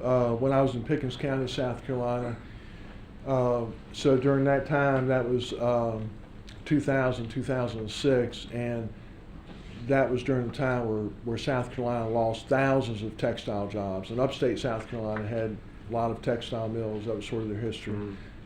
Pickens County lost 5,000 textile jobs. We created a new business park from ground up, and we recruited several companies, and so during the time I was there, we recruited in that park 1,000 jobs. It was a huge success, and I worked very closely with the economic development director. In Glenn County, it wasn't so much on the manufacturing side, but it was on the retail side. Okay. We had a public-private partnership with a retail development. Again, from the ground up. The county provided some infrastructure with roads and drainage, and the developer built a shopping center. This shopping center created about an $80 million investment and 600 to 800 jobs, and it's thriving. Very good. Impressive. Thank you. Real quick, I think we got time for one more, and then the mayor will probably turn it over to you. But been doing this job a long time. You got a lot of great experience. You got a fabulous resume, but none of that's been in the state of Florida. Is there something in the state of Florida that you're aware of that would be different than from your experiences in Georgia and South Carolina? And how would you go about learning to adjust to that? So, when you compare South Carolina, Georgia, and Florida, many of our solid waste laws, environmental laws, they're fairly similar. A couple of things that are different here is it truly is the Sunshine State. I can't meet with two of you at a time. I can only meet with one of you at a time. So that would be a moderate adjustment. And then I've never worked with unions before, but throughout my career there have been opportunities where I haven't done something, but I embraced it and was successful at doing that. And I believe the same way with the unions. I would also be successful at that. Be a little learning curve, but I would certainly work with the city attorney and the human resources director, and so that that doesn't concern me. But I believe whatever differences there are, that I would adapt to those quickly. I'm a quick learner and quick study, and I believe that I would adapt well. Excellent. Thank you. Okay. That brings us down to just about 2 minutes. So you've got a couple of minutes to tell us why you're the best person for the job and why we should hire you. It's all yours. Thank you, Mayor. And again, gentlemen, it is indeed an honor for me to be here with you. You started out with 90 applicants, worked it down to 5, and when you provide your resume and cover letter, your goal is to get the interview. But after that, your goal is to get the job. And so my number one goal is to get the job. And I do believe I'm the best candidate. I believe I'm the best candidate for many reasons. Number one is I do have the experience in local government. Number two, my integrity. That's the most valuable thing about me. Number three, I have a track record of building effective, long-standing relationships with the community. Number four, I'm well respected by my commission, by my leadership team, by my colleagues in the state of Georgia, and I'm well respected nationally. And I already have, I believe, a great understanding of the city of Port Orange based on my research, based on the time I spent here last week. And I believe that I would hit, like I said earlier, I would hit the ground running.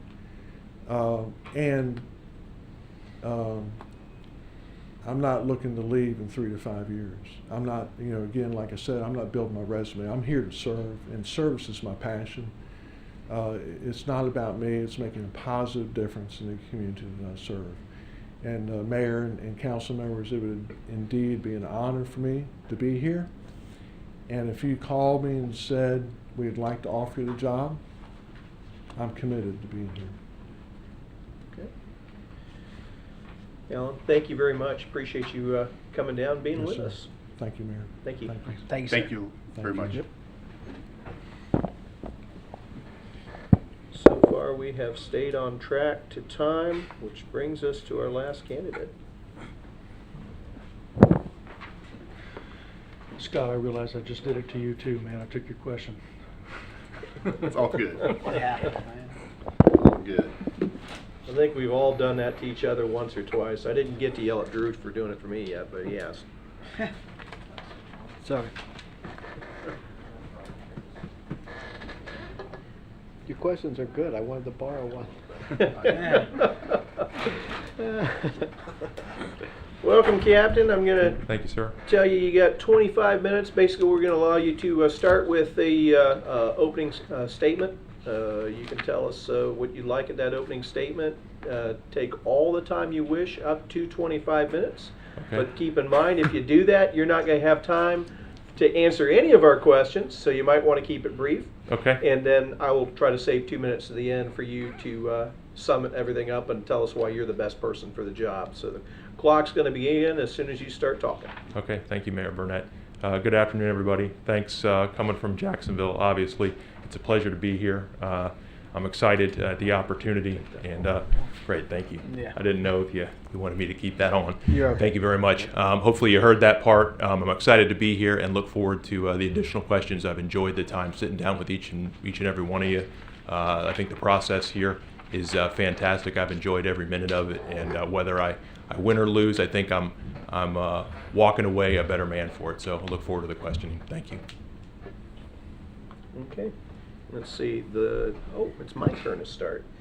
Well, obviously, you've seen a lot about Port Orange. You've done some homework. You've talked to some people that have been pretty good resources for you. Yes, So you've kind of got an idea of what's going on. So you probably have I would certainly hope you'd have a grip on the first couple of months on the job. What would be your top priorities? Yes, sir. Okay. I think starting off, I think the team. I'd like to get to know the staff. I think that's important. So I'd like to know a little bit about each and every one of them.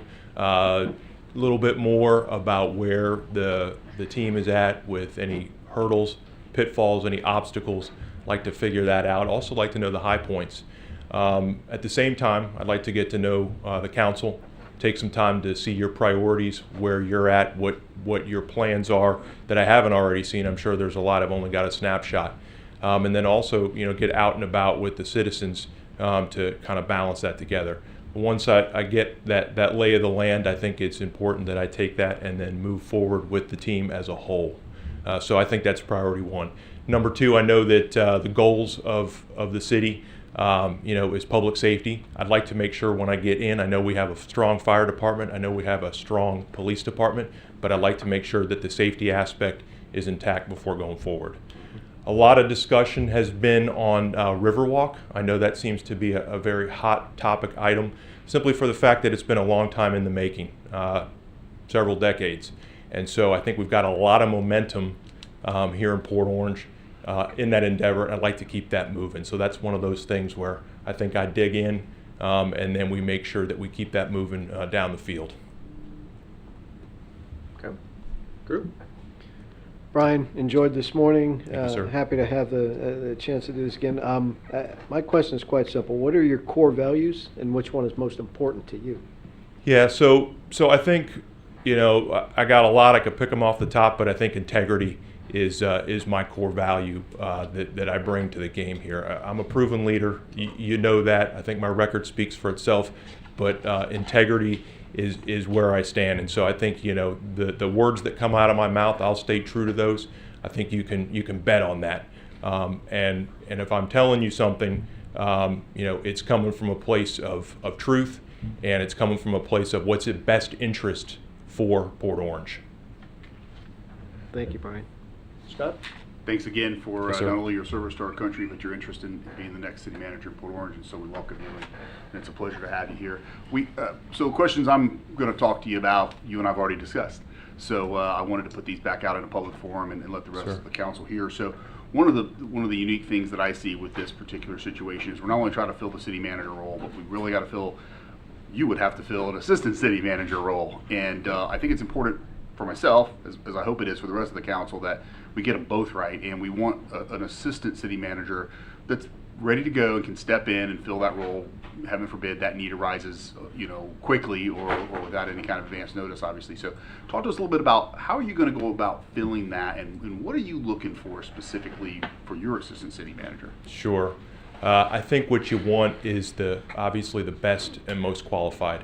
And so there's some rigor that goes into that. You want to make sure that you've got the best applicants, and that they're a complement to not only myself, but the staff and to the council. And I think there's a human dynamic there that you need to be aware of. So you got to pick the right person that can row in the same direction.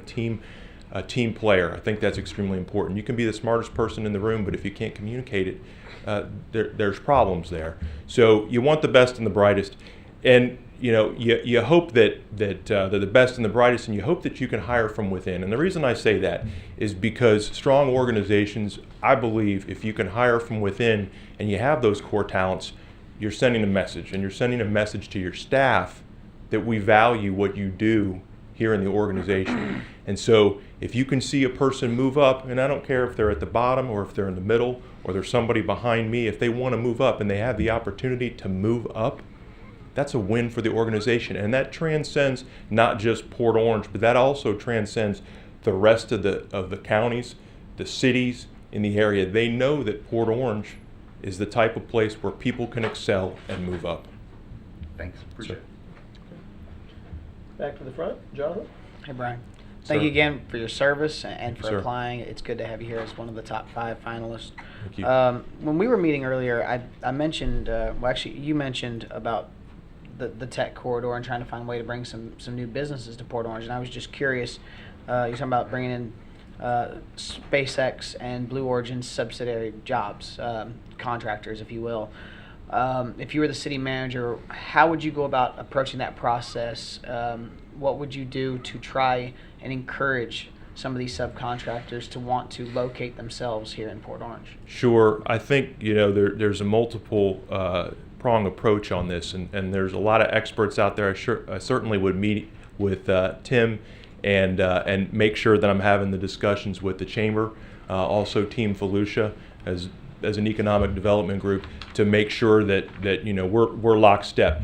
But I think from a standpoint of going forward and making that happen, you really, we're probably not at the point in the next couple of years where we can get there, but we need to be looking out 10, 15, 20 years from now on where we're going to be. Manned space flight, unmanned space flight is a big thing, so we need to be capitalizing on that, and we need to make sure that we're putting out the bat signal that we can perform and we can put folks here and be a viable option. I think a lot of other towns and a lot of other cities are doing that now, and we need to have that infrastructure ready-made for when somebody wants to come and do that, because I think time is of the essence.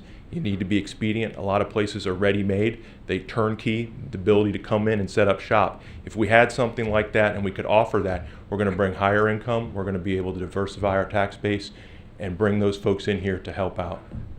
Thank you, sir. Yes, thank you. Chase? Brian, great time hanging out with you. Yes, sir. Thank you. I appreciate, of course, your service. I appreciate the fact you're a Godfather aficionado as well. And you might be one of the most personable gentlemen that I've had the pleasure of meeting. So Thank you. you're as first class as they come. You mentioned Wait a second. He's the one trying to get the job, not you. you mentioned turnkey just a few minutes ago, and that sparks a question that I have for you as being a turnkey city manager. One of the things that separates you from other candidates is they've appeared to have been through the ringer. As a city manager, they've got the bumps and bruises to go with it. I've grilled a number of them on, stories that that are seen out there in the public record Sure. for me to see. You don't have any of those. So, which is a good thing, but I also see it as a good thing for other people that have that, because those are mistakes that have been made that are likely won't be made here. So, my question to you, some of our biggest failures, we learn from them. They're responsible for our greatest successes later on. Sure. So, what are you going to do to shrinken the learning curve that you're going to have, because you haven't worked for a council, you haven't had to experience the political fallout, some of the decisions that are being made. There's going to be a learning curve here. So how are you going to shrinken that here?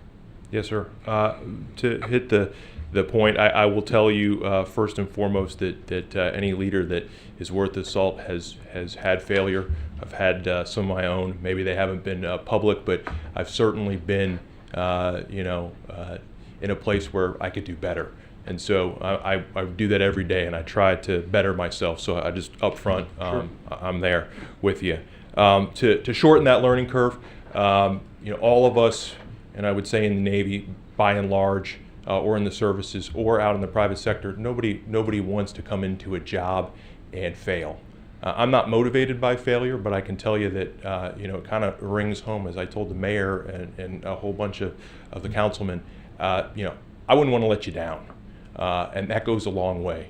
I have a track record of success, and coming into this job, there's no way that I would transition out of the Navy and into my first job and not have it anything other than a success. I'm driven. You will not find a more motivated and work ethic oriented individual. So I've got prep work to do, I can tell you that, and even before I would be getting paid for the job, I'd be working on the job day and night, and that's a passion of mine, is to make sure that I show up, I'm prepared and successful in what I do. Thanks, Brian. Yes, sir. Okay. Brings it back to me, I guess. So I've got to ask you. Sir. Certainly dealing with the federal budget, and it seems like, from my perspective, they can spend like crazy, and from your perspective, they can spend like crazy on anything other than what they're budgeting for you. Yes, sir. You're going to be jumping into this right in budget season for us. Yes, sir. How would you go about building your first budget here in Fort Orange? So I've had experience. I talked a little bit about that last night with $1,000 budgets to multi-million to multi-billion. And so I've got that experience. I treat, it's unfortunate, but it's fortunate, I treat the government's money like it's my money. And I don't have a whole lot of money, to be honest with you, so I'm very cheap. And I think that's the way you want to run with the taxpayers' dollars. And so I've lived in fiscal austere environments, and so I know what that means. I'm finance guy. I'm not a micro budget person, but I can tell you that how I run a budget or have developed a budget in the past is you have a mission and you have a vision, and those things, like we talked about today, Mayor, should drive your goals, your objectives, and some measures of effectiveness and measures of efficiency. And all of those things should inform each other.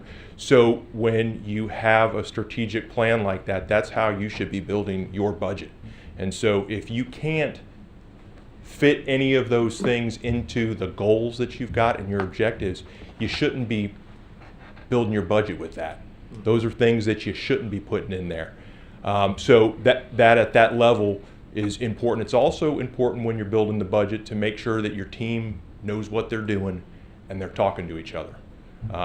You don't need to be double down on different things in the budget when you know somebody else is planning for that. So there's a teamwork effort that has to go into this, where people are working together, they're talking, and they're bringing it up through me, because I'm assuming in this way that each person, each department is preparing their own budget, and I'm the buck stop.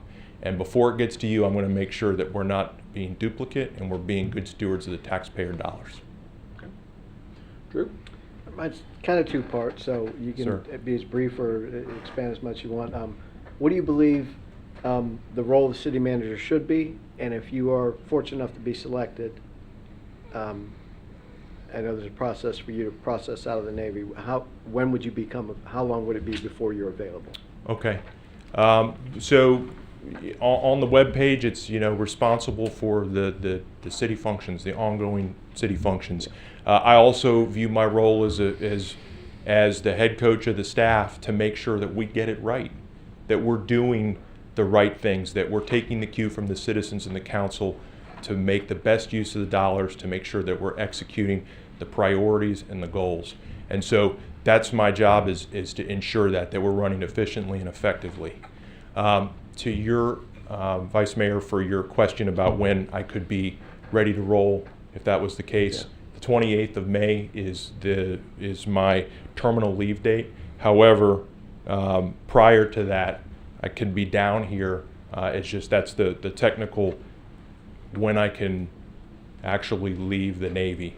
But before there, I would be down here if I was given the opportunity as city manager before then to be involved in this, to make sure that I'm up to speed and involved in the budget process. I know this is a busy time, and I want to be involved as early as possible, if it's via remote or coming down here. I had no issue driving down the other day on Tuesday to be part of the staff and see what has been occurring here.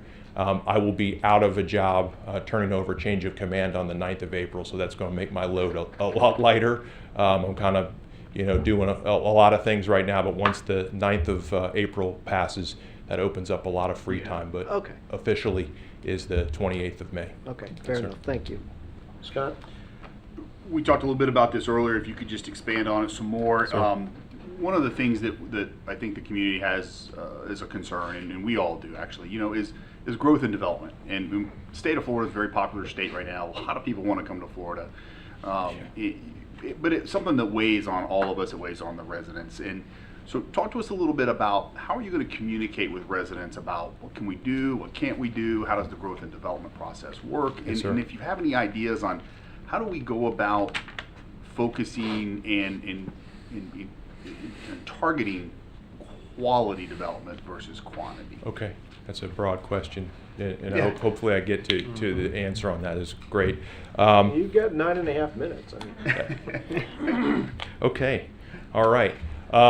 So I'm a big fan of surrounding yourself with smart people, and I think the economic development piece is something that is hard to get your finger on. I think things change. I mean, COVID put a real wrench in the works on how we do business, restaurants, and so things are changing. So I'm a all hands on deck type of guy, and so when I'm looking at a problem, I'm bringing in as many people as I can initially to take a look at the problem, sink their teeth into it, tell me what we got here, give me some ideas, and then you kind of neck it down and further and further. So I think that's one of those ones that Tim Berman and I would probably be sitting down and then talking with the rest of the staff of how do we get our hands around smart economic development.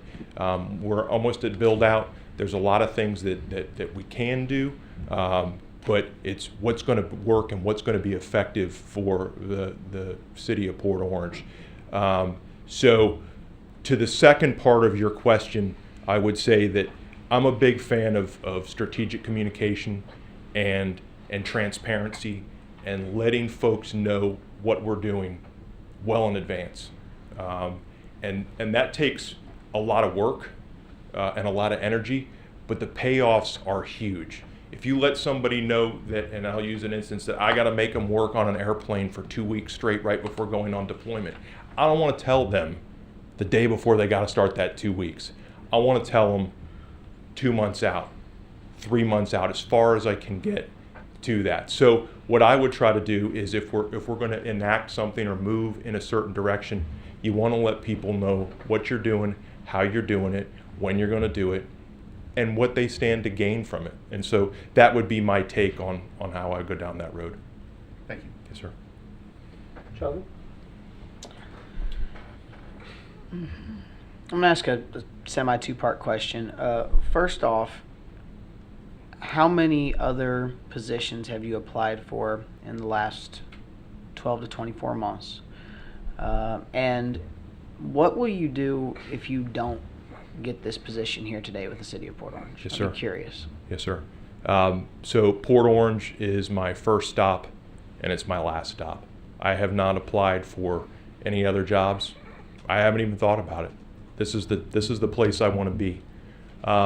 And like I said at the beginning, win or lose, as I walk out of here, I'm taking away a lot from the interaction.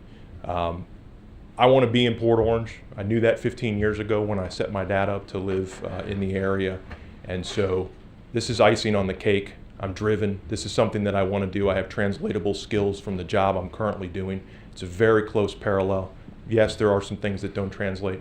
I know that. I know what I don't know at this point, which is, I guess you can say that. Maybe I don't know. Good one. But I'm going to find out real soon if I get the job. Good one. The other guy had no clue what he didn't know. Paradox. So, Oh, good one. I want to be here. I'm in the Navy right now. I could have retired 6 years ago. I'm in it for the love of the game. I know that I have a calling for public service, and I'm doing that for the love of the game, and so that's where I'm at.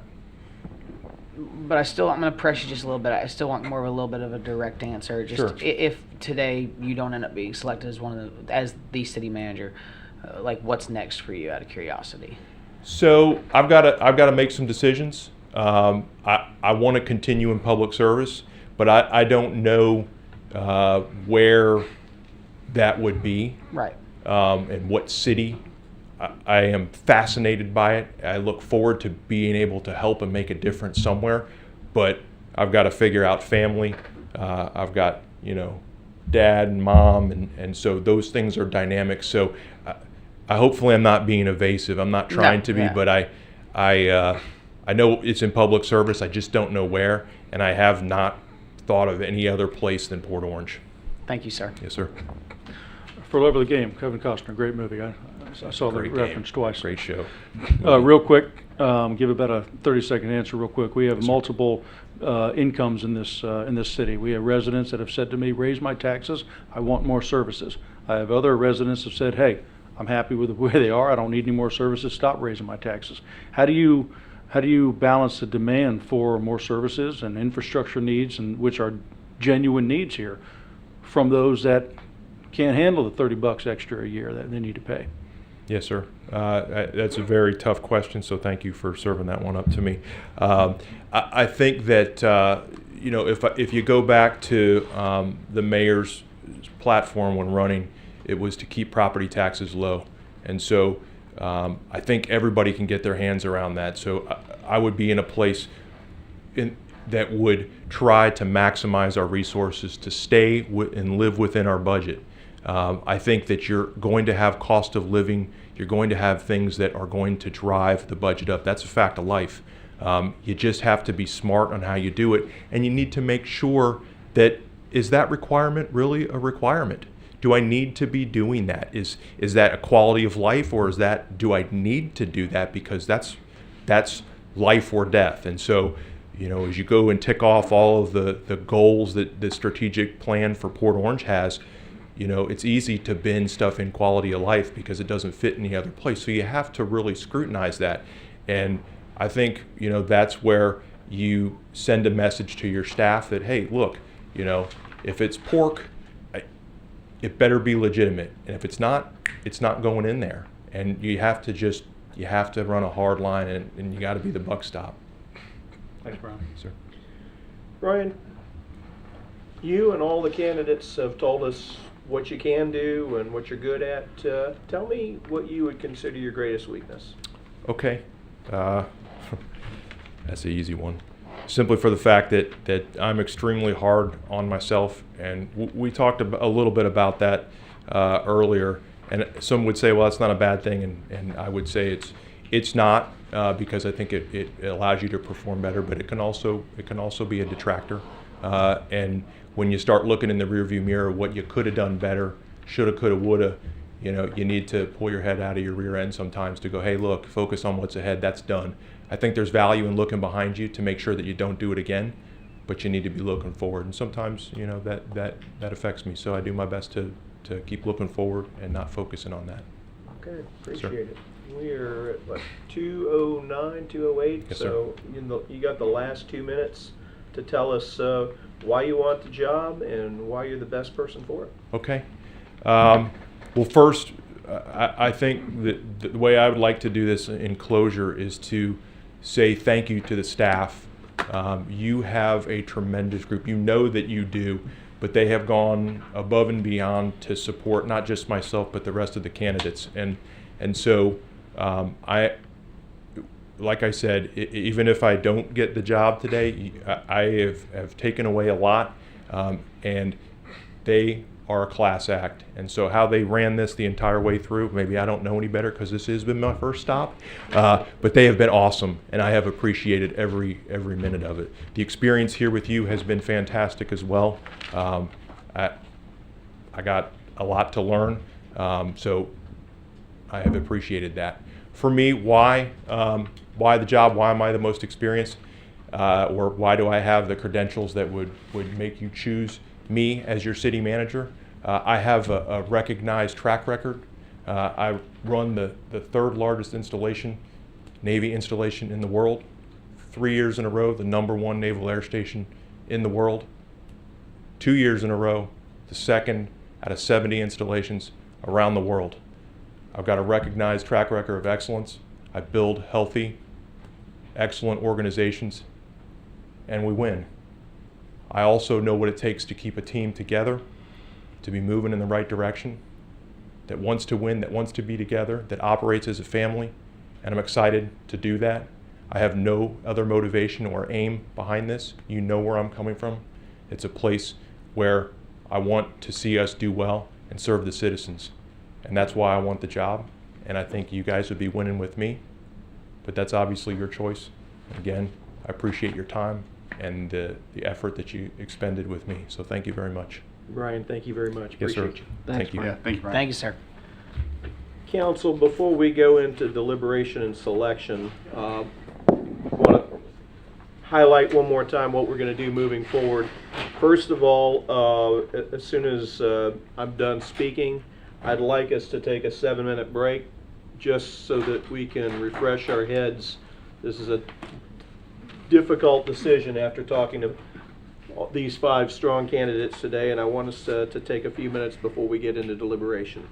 When we return, what I'd like to do is each of the 5 of us, I'd like us to take a 60 to 90 seconds to give us what you think your highlights are. And after we do that, then we will get into the actual discussion. After we have council discussion, we'll hear from any citizen comments, and then we will get down to what will be the straw poll. And then when we get back, before we do the straw poll, I want Colin to chime in at that point and tell us exactly what it is we're trying to, I should say, review with us what it is we're trying to do with that straw poll. In executing that, and then bottom line is we're going to get 2 candidates, and one of them at the end of all this, we're going to be making a phone call, or we're going to be talking to somebody at the end of the day and making a job offer. So as of right now, we are in recess for the next 7 minutes. Thank you.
And we are back. We are still on item 4, Still on item 4. deliberation and selection. Item 4G, I should say. Before we get into the meat of the matter, Council, I wanted each of you to be able to have a chance to make a quick opening statement, remarks, etc., and so forth. And I'm going to start with, no, I'm not going to start with the rookie this time. I'm going to start with you, Scott. I'm going to put you on the spot. I appreciate that, Mayor. So first, want to say thanks to Colin. I think you got us a very talented group of individuals, so we appreciate that. You know, when you look at the resumes and the career tracks of this group, we can't miss here. There's no question about that. We've got some incredibly talented folks. All of them bring some great skills to the table. For me, what it's going to boil down to is who do I think is the best fit, and then try to pair that with where do we as a city, where are we trying to go over the next 6 to 10 years?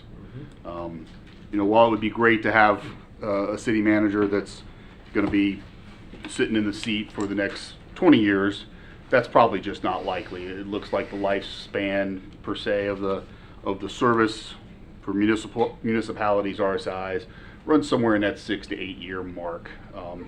The other thing is I think, you know, in reflection in my time in the city, is that we see different needs in time, and where are we now? And I think that's what I would encourage all of us to do is where are we today? What are the things we need the most focus on in the next, you know, that period of time, that 6 to 10 year mark? And lastly, and I'll speed that up a little bit, is one of the things that I thought all of the candidates did really, really well, and we talked about this one-on-one, and that's why I thought it was important to have them talk about here, is that there is a unique opportunity here, and that is the assistant city manager, and I think that we have to give that serious consideration. And one of the things I heard consistently from all the candidates was that they would be looking to find someone that complements them, doesn't duplicate them. I think that's great. That was what I was hoping to hear. I heard it from all 5. All of them admittedly have probably certain parts of the job where they have unique skills, they excel, they've got specific experience, but then there's other places and other areas where they realize, hey, I want somebody that has strengths in other areas to complement me, and I think that is really important for us to consider. So I was glad that, you know, and in that particular area, all 5 of them really did well with that. Some of the candidates, I could tell, really did a lot of deep research on our city and were very, very well prepared. And others knew some stuff about the city, but just maybe didn't know quite as much in the depth of that. But I'm looking forward to doing this. I definitely think that out of this group, we can find the next city manager and make that decision today without any reservation. Drew? Yeah, I tend to agree. I was really impressed with the level of preparation from multiple candidates. You know, it seemed like everything I was asking and leading, they were well prepared to answer. They researched the city, they researched us electeds, and I was impressed with that they took the time to kind of see where we're all at, and it was actually fun, and it's making this decision difficult because we have quality, and we had preparation, and you know, there was like going back to what you said, you can't go wrong. Any of these would any of the candidates could lead us, but we have to pick one. We can't pick, you know, more than one to lead us. So bottom line, you know, when we sit down and we finish hashing this out and make a decision, I'm going to feel confident that that leader is going to be with us for an extended period of time, and they're going to do great things for us, and I'm looking forward to seeing those things happen. Chase?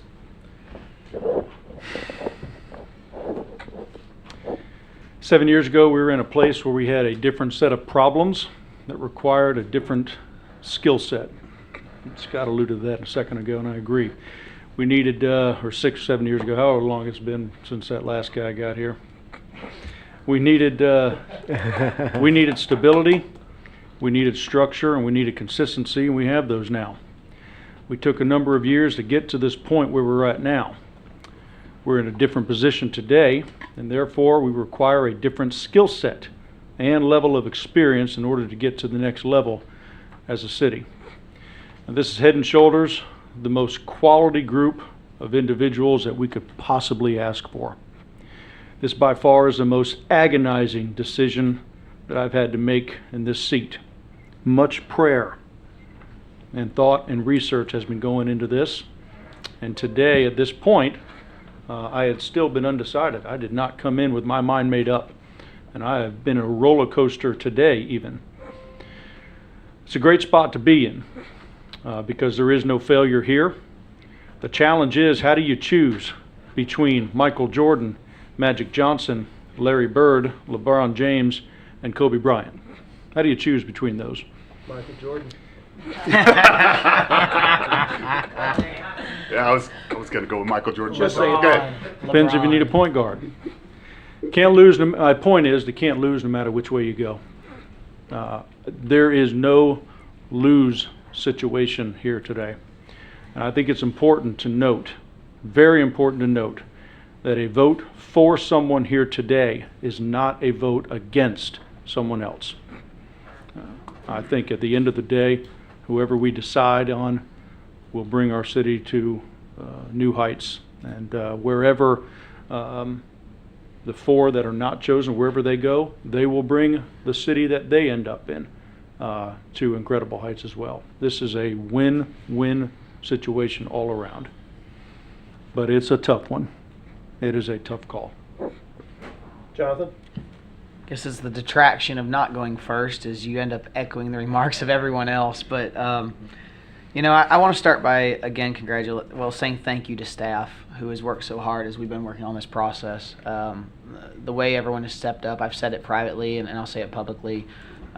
Jamie, Susan, and everyone having not lost our number 1 in command, but also number 2, the way that the entire city staff stepped up and didn't miss a beat has been just absolutely astonishing to watch, and I'm very thankful for all of you. Also, this decision has been one of the toughest that I've ever had to make in my life, period. And I'm very excited to be a part of it, but I think that's a credit to Colin. Colin, I think you've brought us a lot of really, really good candidates, and the fact that this decision is not easy is a testament to the hard work that you did. So thank you for that. And I'd like to congratulate all of our finalists. I can find something great to say about every single one of them. There's longevity in some, familiarity in others, experience that translates, parallels, a desire to be here, which matters. Right now for me, Scott said it, and I'm going to echo it, it's about fit. It's where we are as a city and where we need to go next. Where do we need to be in the next 3, 5, 6, 9, 10 years? And it's having the right person. I'm very confident that no matter who is ultimately selected, we're going to have an excellent city manager. I have prayed about this very hard today and over the last several weeks as I've been studying this, and I tell you, this is going to be a very tough decision. But just like Chase said, a vote for someone is not a vote against anyone else. All 5 candidates, I mean this sincerely, are extremely qualified, and I'm so thankful to have the batch of finalists that we do. So, yes. Well, I tell you what, you complain about having to go after. I'm going last, okay? However, I will say this: if that means I'm echoing what you all are saying in this, then it means we're pretty much on the same page. And moving forward, we might have different opinions about who we select, and that's okay. But we're all on the same page as far as we know that this is going to impact our future in the city, without a doubt. Every organization, public, private entity, whatever it might be, exists in different life cycles. And Chase, you alluded to it perfectly. Where we were in 2013, we were not in a good place. And we needed a transformational person that could get us together and get us moving forward. And you know, it's like a locomotive train. You get momentum, and once it takes a while to get up to speed, but once it gets up to speed, it's hard to stop. And that was part of the reason why, Scott, I think you said it, we wanted to move quickly to fill this position, because we had momentum. We still do want to carry that momentum on into the next person. We don't want to lose momentum. So it was important for us to have a very quick but very efficient process.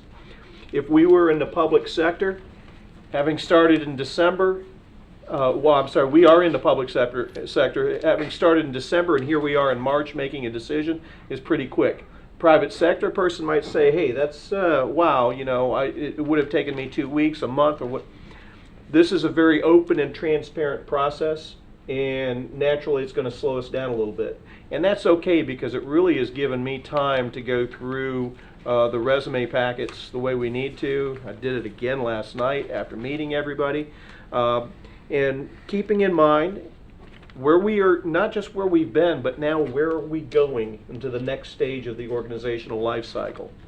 You talked about having the right fit.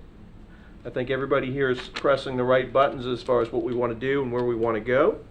And with that, I think it's essential that we keep in mind whatever we do here in selection of the right person is going to transcend the 5 of us. It's going to transcend beyond that person themselves, because the things that we do with this decision will live beyond all of us because of the things that we have and all the irons we have in the fire and the impacts they'll make. So with that, as we begin deliberations, Colin, I want you comment on what I said before. I want to have a good, vibrant discussion between the 5 of us.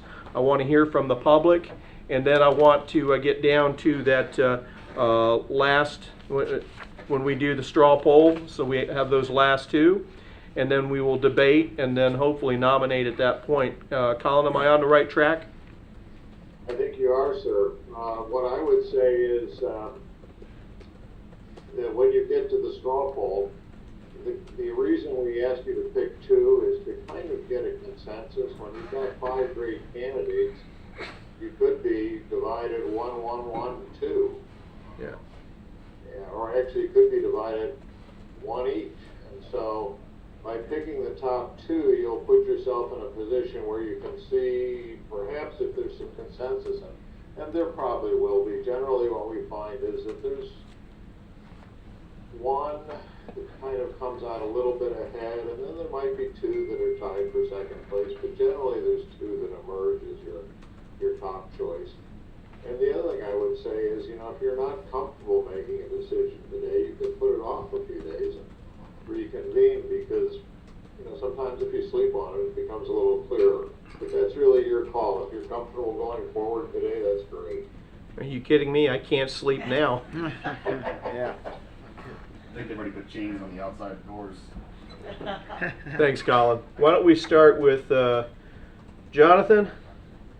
Do you want to start off and tell me who you like and the what's, the where, and the why, or do you want somebody else to do it? No, you got to do it. Go ahead. All right. I'm curious how you want me to go about this. I mean, not straw poll. You want me to talk about my 2 favorites? Is that ideally what you want me to? It could be 2. It could be 3. Actually, because okay. what I want to do is know where all of us stand, and then we can discuss it. All right, that's fine. So first off, I'll go alphabetically.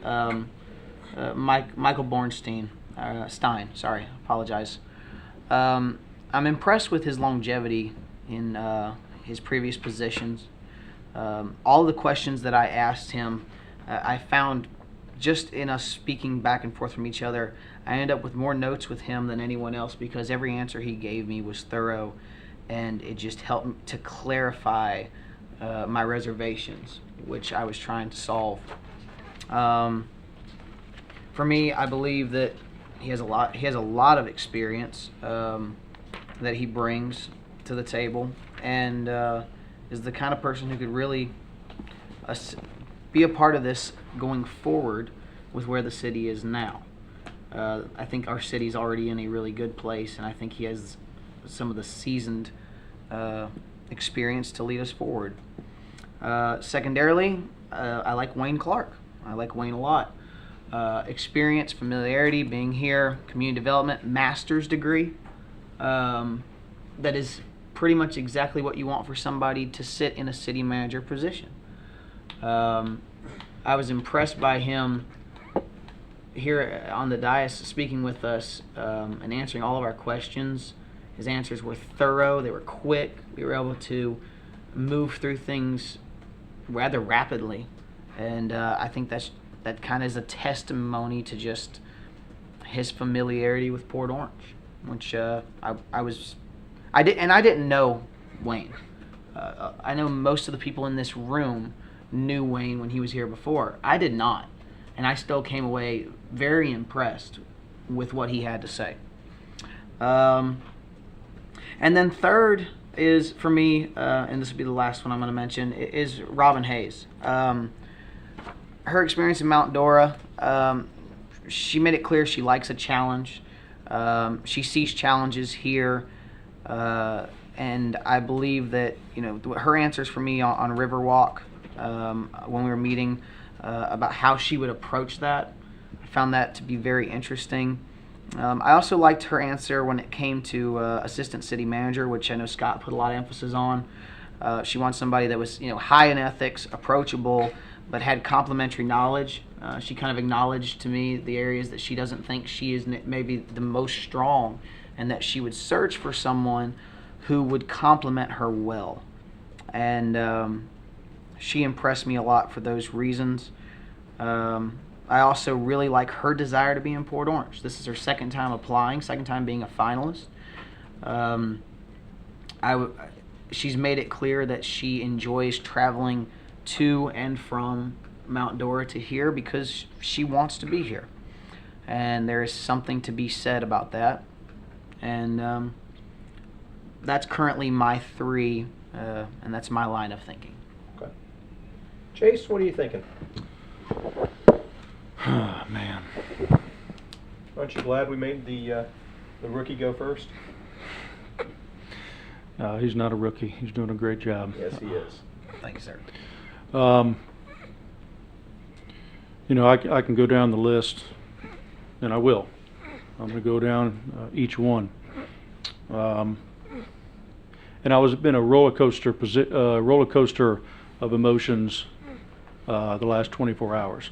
Up and down, all over the place with some of these folks, because I came in with one perspective, and those have changed drastically throughout the last 24 hours. And my top five completely scrambled around. It's a spaghetti junction in my head about where I was wanting to go with these guys and gals, because to use a phrase that you've used a number of times, Mayor, an embarrassment of riches. I think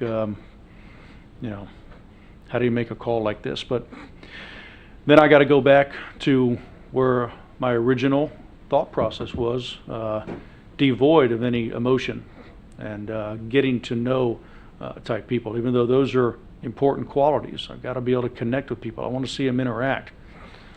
But at the same time, sometimes you get the emotions involved and you forget. You can make much better decisions when you take the emotion out. Just do it based on intellect, based on what our current needs are, our position is, where we're at, where we've been, where we're going, and who's got the current skill set to get us there. Not who will develop it, but who has it now. Because that's the position that we're in now. We're in the spot. We're ready to take off. I initially had as my top two Bornstein and Hayes, and I'll speak about them together in the sense that they brought the experience, the whereabout, the mindset. I think they're ready to hit the ground running. My mind has altered and changed throughout the last 24 hours, and I meet other people. I kind of enjoy talking to some of the others, and then it makes you start to question. But when I come back and I deal with the very foundational question that I have to make this decision on is where are we at now? What do we need now? and what are we going to need going forward to get to where we want to be.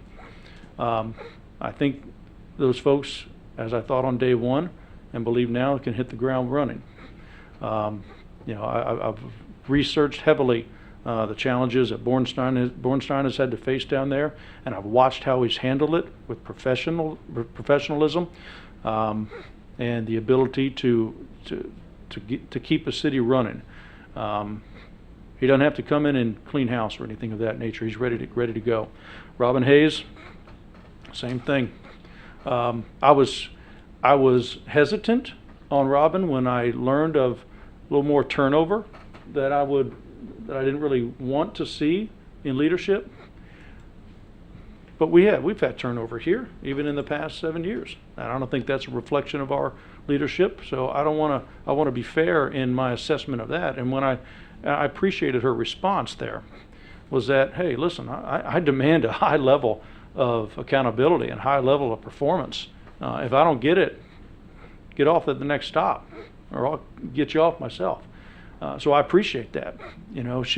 I'm looking for somebody that is going to be not just knowledgeable and have the ability to take us forward, but is tough and is not going to be strong-armed by department heads, not going to be strong-armed by a council, and can stand on their own and make their decisions.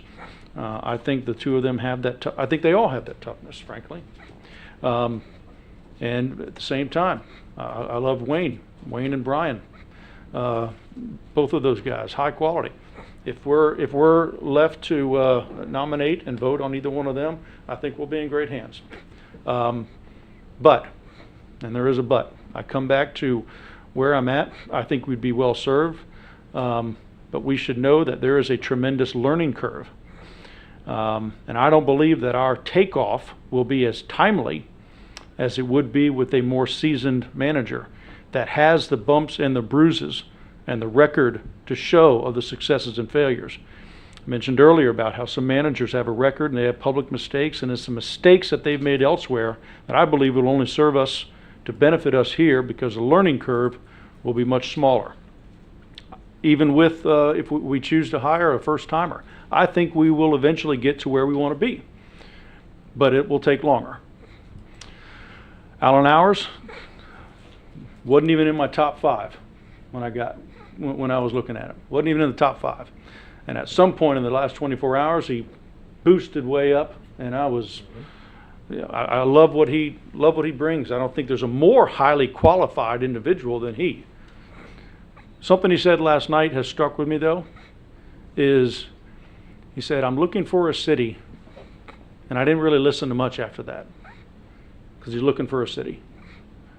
Somebody's going to scoop him up, and he's going to do a terrific job. And he's going to be very happy and content there, and he's going to knock it out of the park. But I'm looking for somebody that says, I wanted Port Orange. That's where I'm wanting to be. And that was really one of the things that set me, that set it apart a little bit in response to Allen. But he would do a tremendous job, no question about it. So whether or not that helps, I'm not looking to sway anybody. I'm just expressing my thought process right now. I'm looking forward to hearing everybody else's, and I'm still an open book and an open mind to hear your guys' thoughts. 'Cause I value the opinions of everybody up here on this dais very, very well. But that's my thoughts right now, gentlemen. Drew?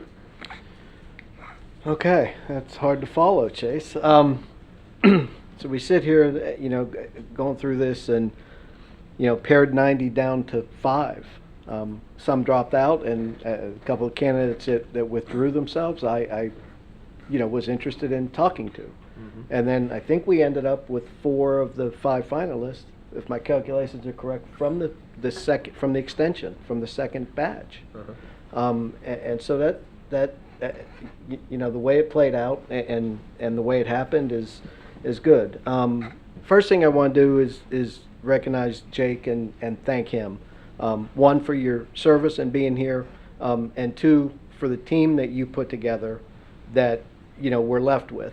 And the staff, that's another one. Jamie, Susan, Peter, all you guys are here, and I'm thanking you directly for stepping up and doing what you did, because Jamie came into the to the interim role, Susan's the assistant, and Peter pretty much is leading Parks and Rec, and we appreciate you, and you guys are terrific, and it speaks volumes about your capabilities, and it's exciting moving forward with you guys still on staff, and we have a team, and a lot of that's thanks to Jake. So we appreciate what you did, and I appreciate you being here and coming through this process. We have 5 people who can lead, and I mean, we can only pick one, and it's going to be a joint group. We probably are not going to agree 100%. 2 of them that I'll say were extremely well prepared and had great interviews were Mike and Wayne. The others prepared and did research, and I enjoyed talking with them all, and I took unique things, and they all have an area where they will shine and stand out, and they're going to be great leaders. Wherever they end up if they're not selected. I'm very confident that the 5 of us can sit up here and pick a leader today. We're not going to need more time. We don't need to delay it and come back at another meeting. When we wrap up today, I'm 100% confident that we're going to pick a person, and that's going to be our leader, and they're going to be here a while. I really enjoyed talking with all of them.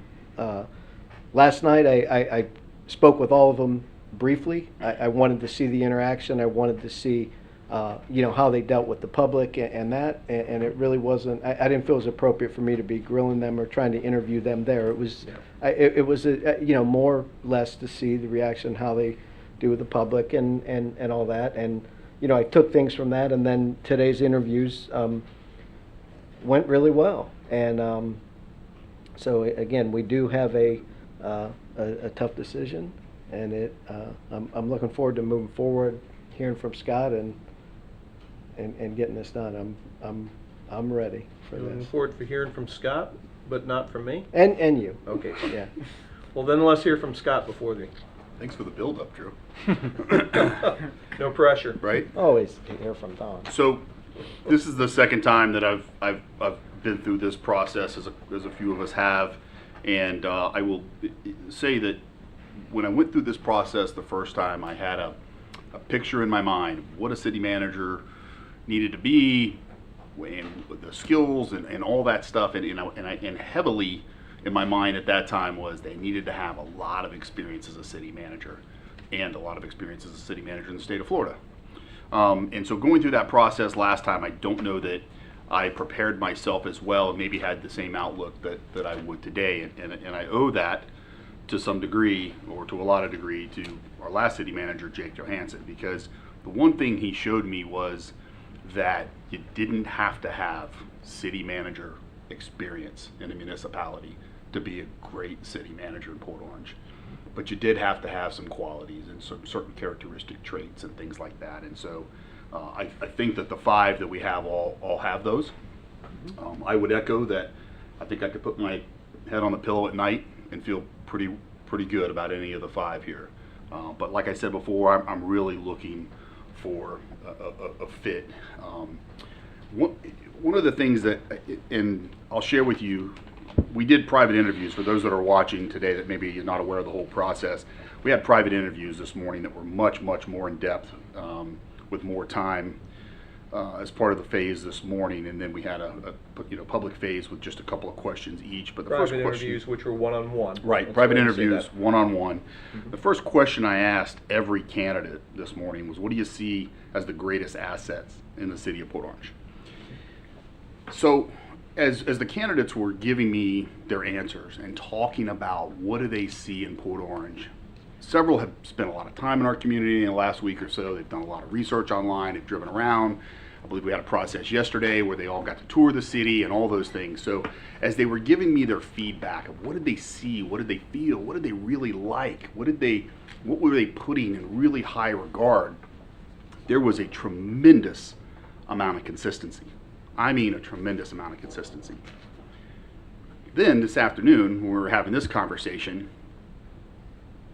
something came up in the course of one of the interviews, and I realized that a lot of the consistent things that I was hearing from the candidates, Wayne Clark had a lot to do with those things in his 11 years here.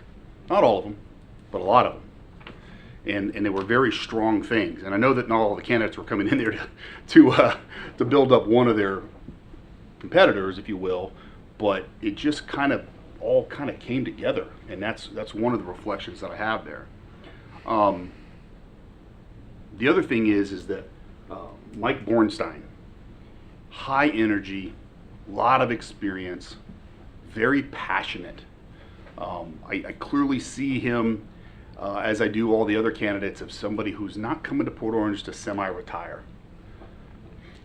If we went that route, I think we would get a city manager with high energy, a lot of work ethic, who would focus on continuing the focus on building the teams and the relationships that have got us to where we are today, which was very encouraging and very refreshing to hear that. And those are my top two. Those are the top two that I think we should consider further. But as we have noted earlier, and again, and I can't say it any other way, I would sleep well at night with any of the five. Being in charge of our city, I think Brian brings a tremendous amount of leadership, incredible character traits. I let him know if there was any reservation about whether he should or shouldn't be pursuing city manager work. He's going the right direction. Oh yeah. No question, Yeah. going the right yeah. direction. My conversation with Mr. Als, a little bit of reservation on Florida knowledge, but I think he has a skill set and experience to quickly overcome that stuff. Perhaps of all the candidates, maybe the one who I didn't really get on Port Orange. This is the job I want. I really want Port Orange, and I was looking for that. But I get it. And he's got a broad history of experience. He's done some great things. He would bring a lot to the table as well. Robin Hayes, great conversation, great interview. Second time interviewing Robin. She's learned a lot in 5 years. I picked up on that quite a bit. I remember the interview we had with her 5 years ago. She is definitely still in a development as a city manager. Admittedly, there are things that she's looking to improve upon and do. Things are probably a little different than they are in Mount Dora than they are here. Sure. Different community base, but some similarities. The one consistency that I see with Robin is this part of Florida is definitely where she intends to stay. She came out of Oviedo, ended up in Mount Dora. I know she interviewed in Palm Coast, and this is the second time she's interviewed with us. She regionally, this is definitely the area, and she speaks in very high regard, and she is definitely one of the ones when I was talking, the things she likes most about Port Orange, she was very passionate about what she sees here and what she likes, and I appreciate those. But for me, I think it's Wayne Clark and Michael Bornstein that I think should be our final two to carry forward for a vote. Okay. Well, I'm going to second what you said. I'm going to second what you said. I'm going to second what you said. Yeah, this is a very deep pool, and I tell you what, examining it from where we are in our life cycle and where we are, where we need to go, I am certainly looking for who and what would be the right fit to lead our people forward from where we are. And this morning, coming out of my morning interviews, my top two were your top two. And then this afternoon, Allen Als says, "Hey, I'm going to build you a world-class waterfront." That's and there was no hesitation. And then, of course, you go back and look at what Brunswick, Georgia has actually done. There's a track record there. Now, I don't know how much of that is city and how much of that is county up there, but it does take both to do something as tremendous as they've done up there. So, and then, of course, the other two, there's nothing against the other two, because Robin was my second choice behind Jake last time.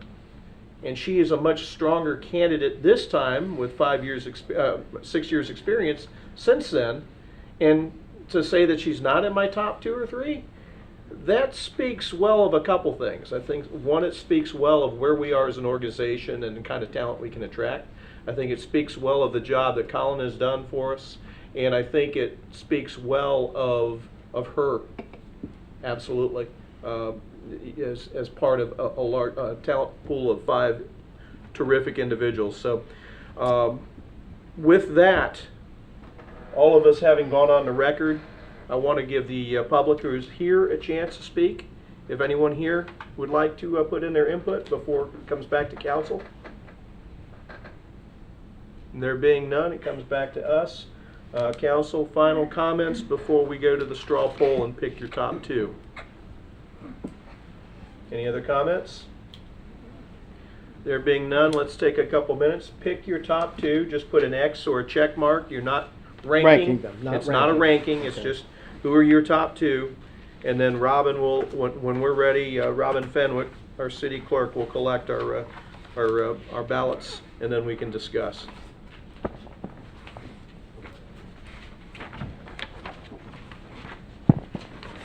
We have one of those chutes like they have at the bank where send votes right to you.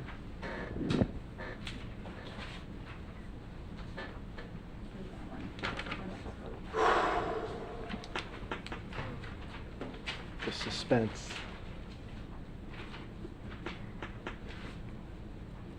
Okay.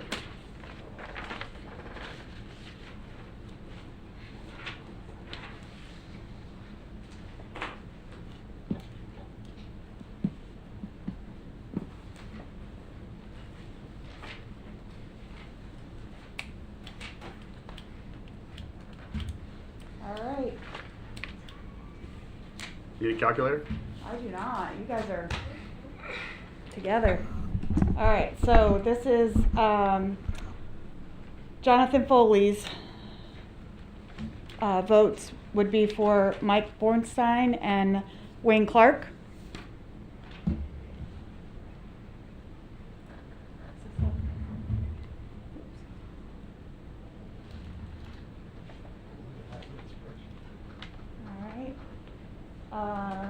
Councilman Tremont is Mike Bornstein and Robin Hayes. Councilman Stiltner is Mike Bornstein and Wayne Clark. Vice Mayor Bastian is Mike Bornstein and Wayne Clark. And Mayor Burnett is Mike Bornstein and Wayne Clark. Seems like we have a pretty good consensus as to who our top 2 are. And albeit that it's a consensus, it doesn't mean that they're far and above the others, but we certainly have a consensus. With those 2 individuals, council can come back around, and I want you to talk about who your top pick is and why. And Jonathan, we get to start with you again. Again?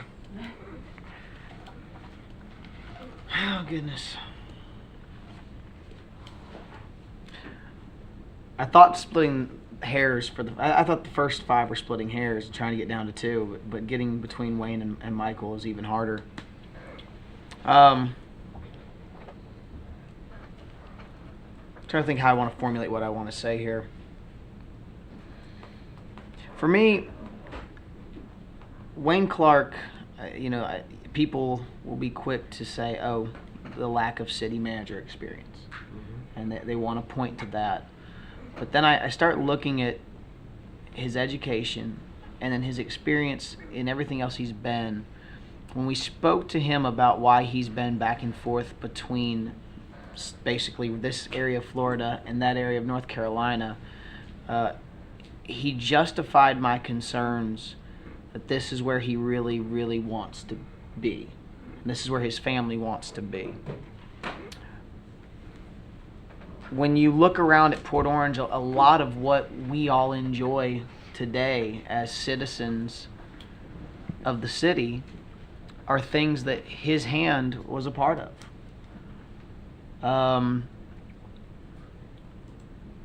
then I look at Bornstein and I see somebody that has an incredible amount of experience, has a long tenure. When I talked to him about hiring department heads, he had one that has been in place for 10 years, and he admitted he's had some that only made it the 6-month probation period. They both are extremely impressive individuals, but for me, the ties to Port Orange, the experience to the knowledge of this area, the track record of the things that he has already done in the city when he was here before in his role are reasons. It's almost like promoting from within with a little bit of a leave of absence for me. And I find that very attractive. I also noted when it came to his assistant city manager, he didn't need another version of himself. That's what he said to me when we were meeting in private one-on-one. And to me, that was the perfect answer. You want a yin to your yang. You want somebody who is going to complement you, because we all know our strengths and the best of us know our weaknesses.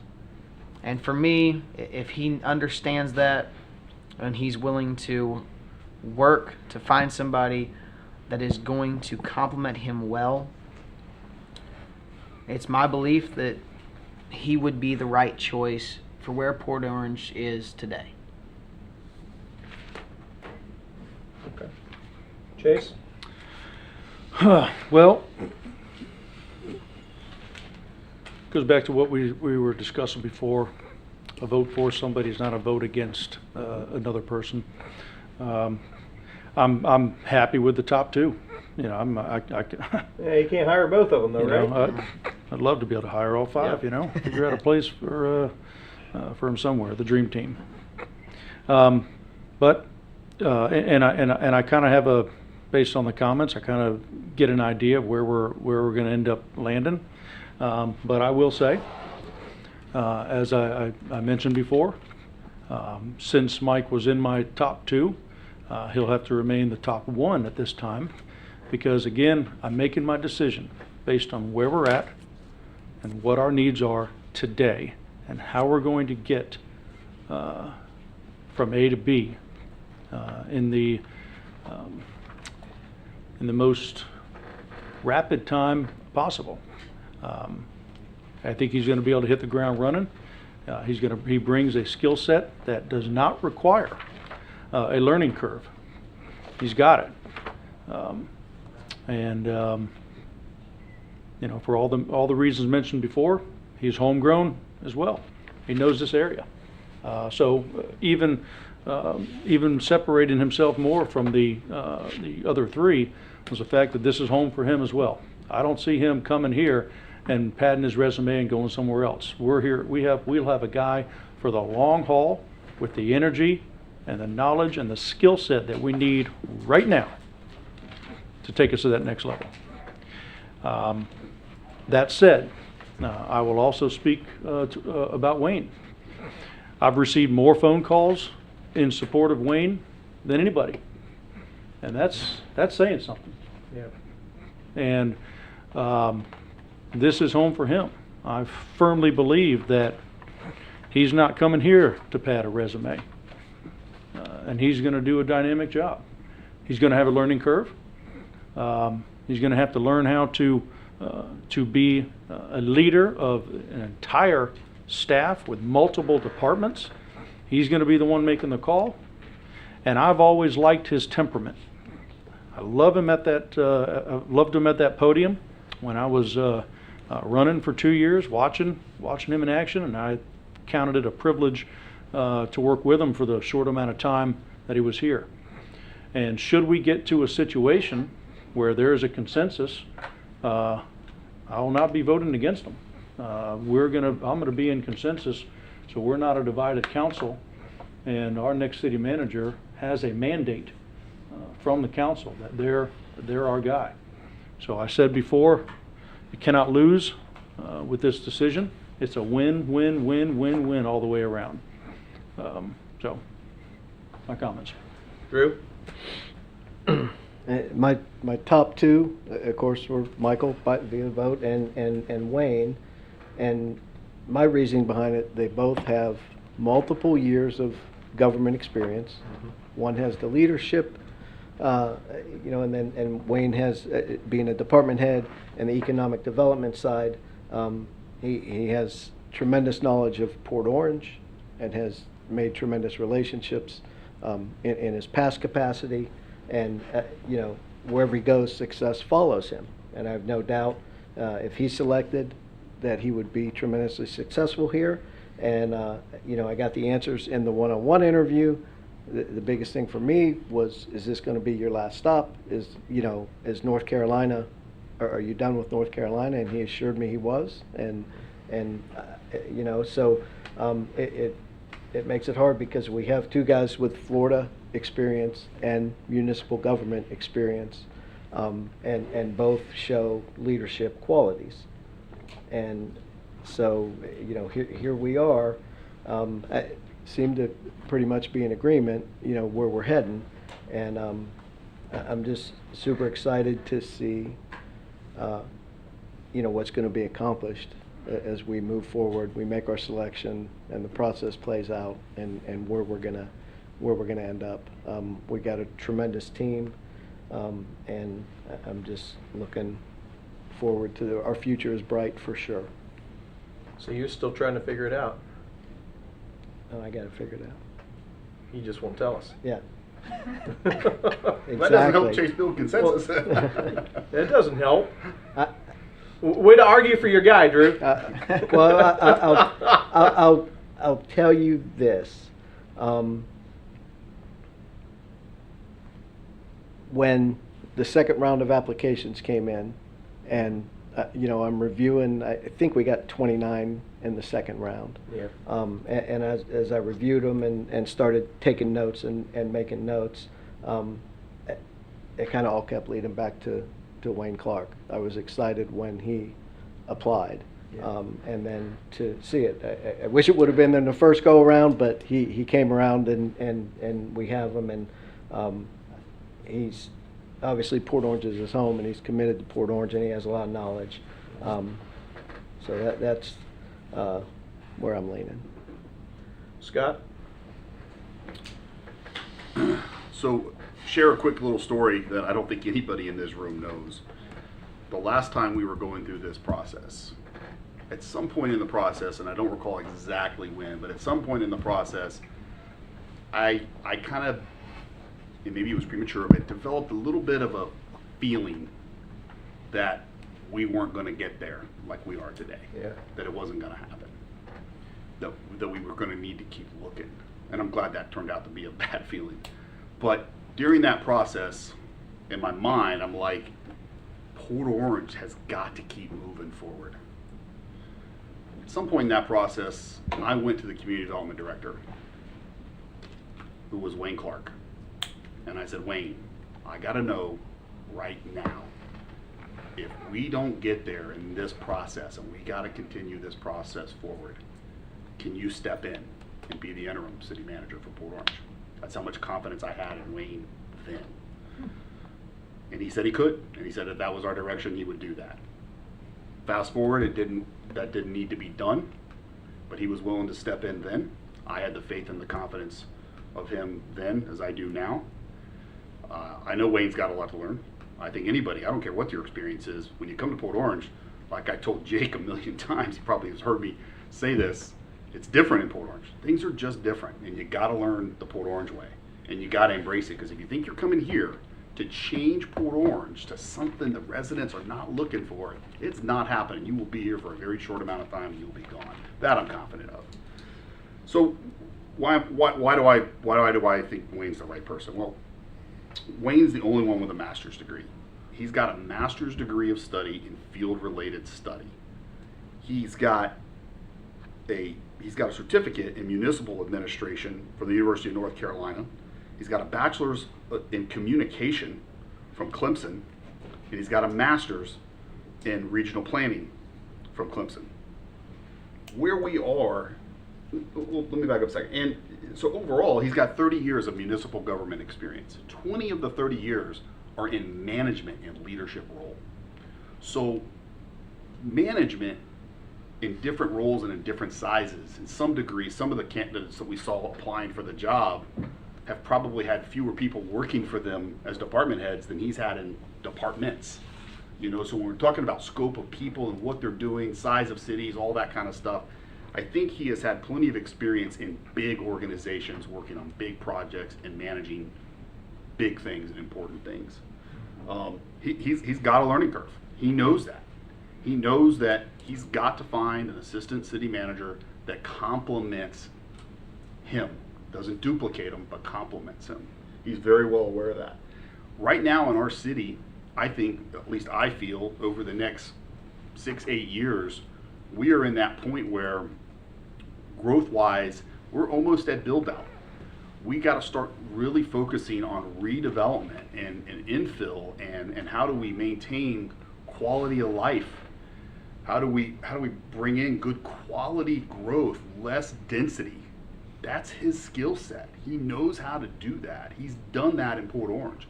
He has been there to get us better projects with less density time and time and time again, and quality projects. He has the relationships already and the local knowledge to get us to those things. We talked a lot about growth and development, and it's been weighing on my mind a lot for many years now. And you know, the reality of it is that we are not stopping growth. That is not happening. The state of Florida has powerful ironclad landowner rights. People are going to capitalize on their investments and their lands, and they're going to build in accordance with zoning unless we can find ways to get better projects. If we don't like what the current zoning is, we got to have somebody in place that can do that, that can negotiate that. Wayne built a team that's in place. They do that now on a regular basis. Our community development staff, I'd put them up against anybody. And Wayne and Jake had a lot to do with that. And I think that that's an area that is of high value, and we want to continue that. I just think that Wayne's what we need today. And I think he's got the passion, the energy, and the commitment for Port Orange. Not because Wayne says so, but because Wayne's wife is not letting him leave Port Orange. That's why he's back here standing at this podium. His family is not leaving Port Orange. And if you've had that part of the conversation with Wayne, that's what you know. There was a time in his life where he wanted to grow and things would change. And like we've all, I mean, we've had that conversation in my family, you know, will we stay here forever, or what will we do, and different things like that. And the only other place that they ever thought as a family was North Carolina. They dipped their toe in that water. Wayne maintained ownership on an home here. His wife stayed here. His kids continued to be raised and graduate high school here. And then they broke the bad news to Wayne and said, we ain't coming to North Carolina. So what did Wayne do? He said, I got to come back to Florida. And he's taken a position in DeBerry. I honestly didn't even know he was back in Florida until we got into this process. But, you know, I think he's the right person for us. I appreciate everybody's comments. I think all of us have this has weighed heavily. I will agree with Chase.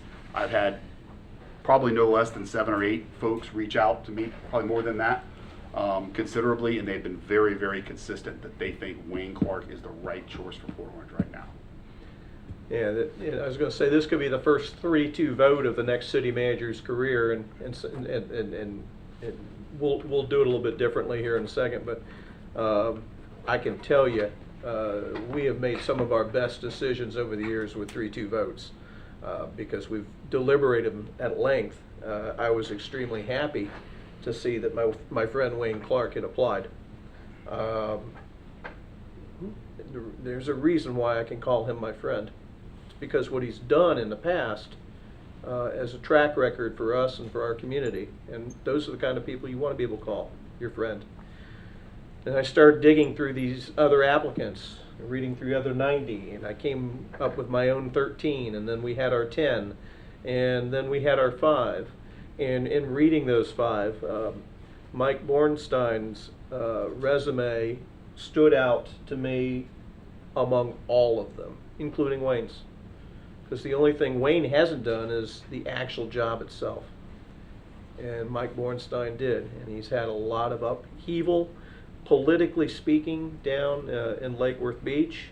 I know that he's been through a lot there. He's been there 11 years, through all of that. And I can honestly say my heart goes to Wayne, but my mind, my top pick is Mike Bornstein. And I know that I'm on, right now I'm on the losing end of a 3-2, but this is typically one of those where I don't mind losing. And I'd certainly like to win, but at the end of the day, the winner is Port Orange. No doubt about it. But we'll talk about that in a second. I'm going to give the public one more bite at the apple. Would anyone here care to comment? There being none, back to us. Gentlemen, at this point, we can do it a couple of different ways. I can accept nominations. If we get more than one nomination, then we will go to a ballot. I'd like to make a comment.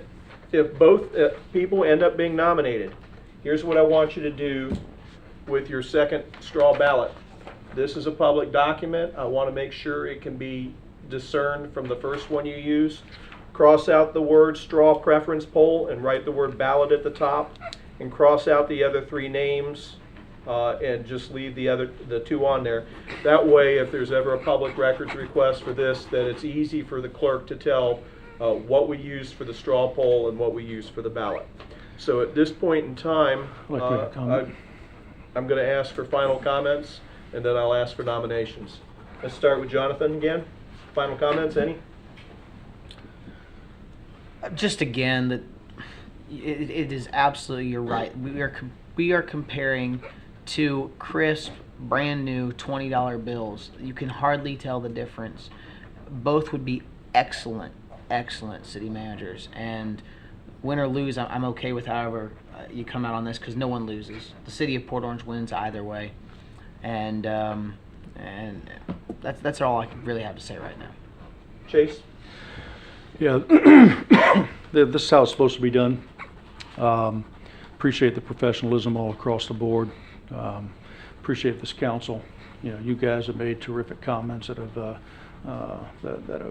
challenged me all throughout the past 5 years sitting up here. Colin, I appreciate the effort that you've put in. When I compare, I don't like to compare, but when I do look at how we've operated here and how some other cities are operating, and the results that we're getting versus some of the results that others are getting, the appreciation, the response from the community, head and shoulders, and that comes down to leadership here in selecting the right firm to guide us through this process. So my hat's off to you, and I appreciate the work that you've done. That being said, I would encourage us. I've made my comments. I've declared where my position was, but I'm also a man of my word, and I believe that we should be united in this. Our next city manager needs to have a mandate. I want to be in complete agreement, and I am. I'm proud of where we're at. I'm not gonna be a rogue vote. I will cast my vote for Wayne Clark. At the end of the day, this is who the city is wanting. This is who the council is wanting, and therefore, this is who I want.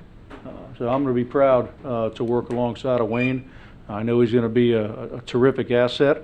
I'm going to challenge him, Wayne. I'm going to challenge you, but I know he's stand up enough to accept the challenge, and that's why he's here. So I'm going to be proud to cast my vote for Wayne Clark as our next city manager. Drew, final comments before we take nominations? Any? No, I don't think any are needed. Like I said, I'm going with Wayne. I think, I know, I'm convinced he has the tools to get us where we need to be. I'm confident that this is going to be his last stop. He's not looking to grow from here or leave here, and I think our future is going to be very bright with him as a leader. Scott, any final comments? Just quick, I echo Chase's thought on that. That was something we took a little time to get there, but we came to that, and we did that for Jake, and I hope that meant something for him. And I would, we may not get there today, I don't know, but I would love to see, consistent vote to support Wayne across the board. I think it's important. I have no final comments except to say thank you to our wonderful staff. Heather, you have not been called out by us yet, but I know that you've done a ton of work. Yes. Cindy has done a ton of work. Sometimes they're the people behind the people. You know, we've talked about Jamie, we've talked about Susan. Appreciate all that you guys have done to get us to where we are today. And if we go no further, I want to make sure we get those thank yous out to you guys.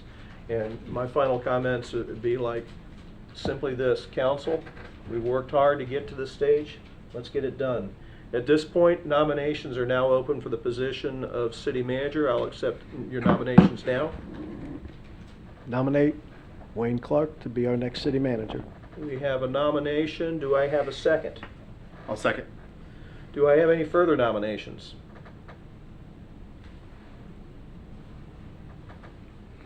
No other further nominations? Going once? Going twice? At this point, nominations for the position of city manager are closed. We have one nomination for the position of city manager, that being Mr. Wayne Clark. Will the clerk call the roll? Councilmember Foley, Yes. Councilmember Tremont, Enthusiastic, yes. Councilmember Stiltner. Yes. Vice Mayor Best. Yes. Mayor Burnett. What the hey? Let's make it 5-0. Yes. There we go. Let's make a phone call. Got a number? You got it? Yep. You don't need this now, Yeah, right? it's gone. Is it, I gotta hit 911 first? No, just 9. Send him a text. I'm sure he's watching. You probably. Oh, I'm sure he's Do you- watching. You want this? The second one's just got. Thank you. Okay. Yeah, they Thanks, did Jess. the- Buckets. No, dial 9 first. Oh, you got it. You did it? I think so. Go ahead, man.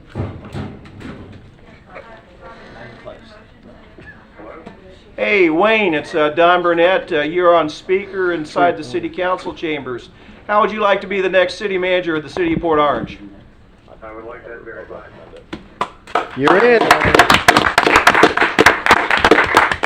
Wayne, you are the unanimous choice of the city council, and at this point, I would like to get with you and Matt Jones, and let's begin a conversation of whatever it is about a contract. And all I can say is, my friend, congratulations. I look forward to all that there is to come. Thank you, sir. Thank all of you for your trust and faith. I will not let you down, and just tell me when it's convenient. I'll be there to start working on it. Well, the rest of us are going out to dinner, but Matt Jones has got to leave behind to start right now. But no, that's quite all right. Wayne will be reaching back out to you, and thank you very much, and congratulations to you. Thank you very much. Very much appreciated. I will do the best for you guys. You will be proud. That I am sure of. Wayne, thank you very much, my friend. Thanks, Wayne. Thank you. Bye-bye. Thank you. Bye.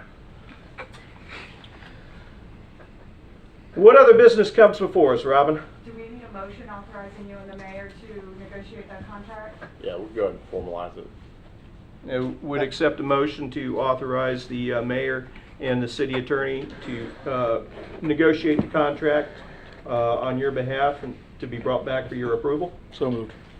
May I have a Second. second? There you go. We have a motion, proper second. All in favor signify by saying Discussion. aye. You have a comment? Okay, I'm sorry. Quick, I'm sorry. No, that's okay. I'll be brief. So something that came out in the course of our interviews with different candidates today that I would ask Mayor you give some consideration in the negotiation process of the contract. It may already be kind of a standard thing. I'm not, but if one of the candidates had indicated that in order for them to apply for another position, they had to notify their council. It was part of their contract. I like that. Yeah. So I'd like to look into that. And then I'd like for there to be a 60-day notice time frame, so that if they decide to move on, to go elsewhere, whatever, I think a reasonable amount of time, unless there are extenuating circumstances. And I'm okay that if the current council, which We'll see what we can do. hopefully be none of us, could waive that if that's the case. So just my 2 thoughts on that. Yeah, I think those are great ideas. Okay. 60-day and Oh, I don't know if I'd like to have discussion on that. It's a great idea, but I also want to look at it from the other angle. Do we want to hamstring somebody and take away their right to look for any other pasture that they may be interested in without having to come approval from their boss. I mean, what other profession in the world? Oh, go ahead, I'm sorry, explain. not approval. They don't need our approval. They just have to notify us. They just got to let us know. And I think that is, just my thoughts on that, I think that is a prudent thing for our taxpayers. They're the ones. What other profession? Just about any CEO? Yeah, so. Yeah, I mean. And it may be something standard, because one of the candidates noted it today, so. Well, I guess some clarification as to what is the typical, because the government is a little different. I know I've been in positions before where I've notified my employer that I'm looking elsewhere, and that was immediate, kick me out the door as soon as I let them know. I don't want, I want to be cautious in moving forward. That's a great idea. I'd like to know what other cities are doing before we put that in. That's my 2 cents on that. Matt and I will do our due diligence and be prepared. Any other comments? Do you want you call the roll? Oh, yes. No. We need- Councilmember Foley. Yes. Councilmember Tremont. Yes. Councilmember Stiltner. Yes. Vice Mayor Bastian. Yes. Mayor Burnett. I guess I should vote for myself to do the negotiation, so yes, 5-0. Robin, anything you need from us? I was just gonna say, we're looking for that contract to come back to you as a special meeting on March 30th at 5:30, if it can be so negotiated in time. That was the original plan, and Yes. Matt and I will do our very best to get with Wayne, and I'm sure he's motivated to do just that. Is Wayne still here? by Any other chance? comments or any other business come before us this evening? There being none, I just want to thank everybody one more time. It's been a grueling day, but very productive. We have ourselves a city manager. Congratulations, everybody. Have a good day.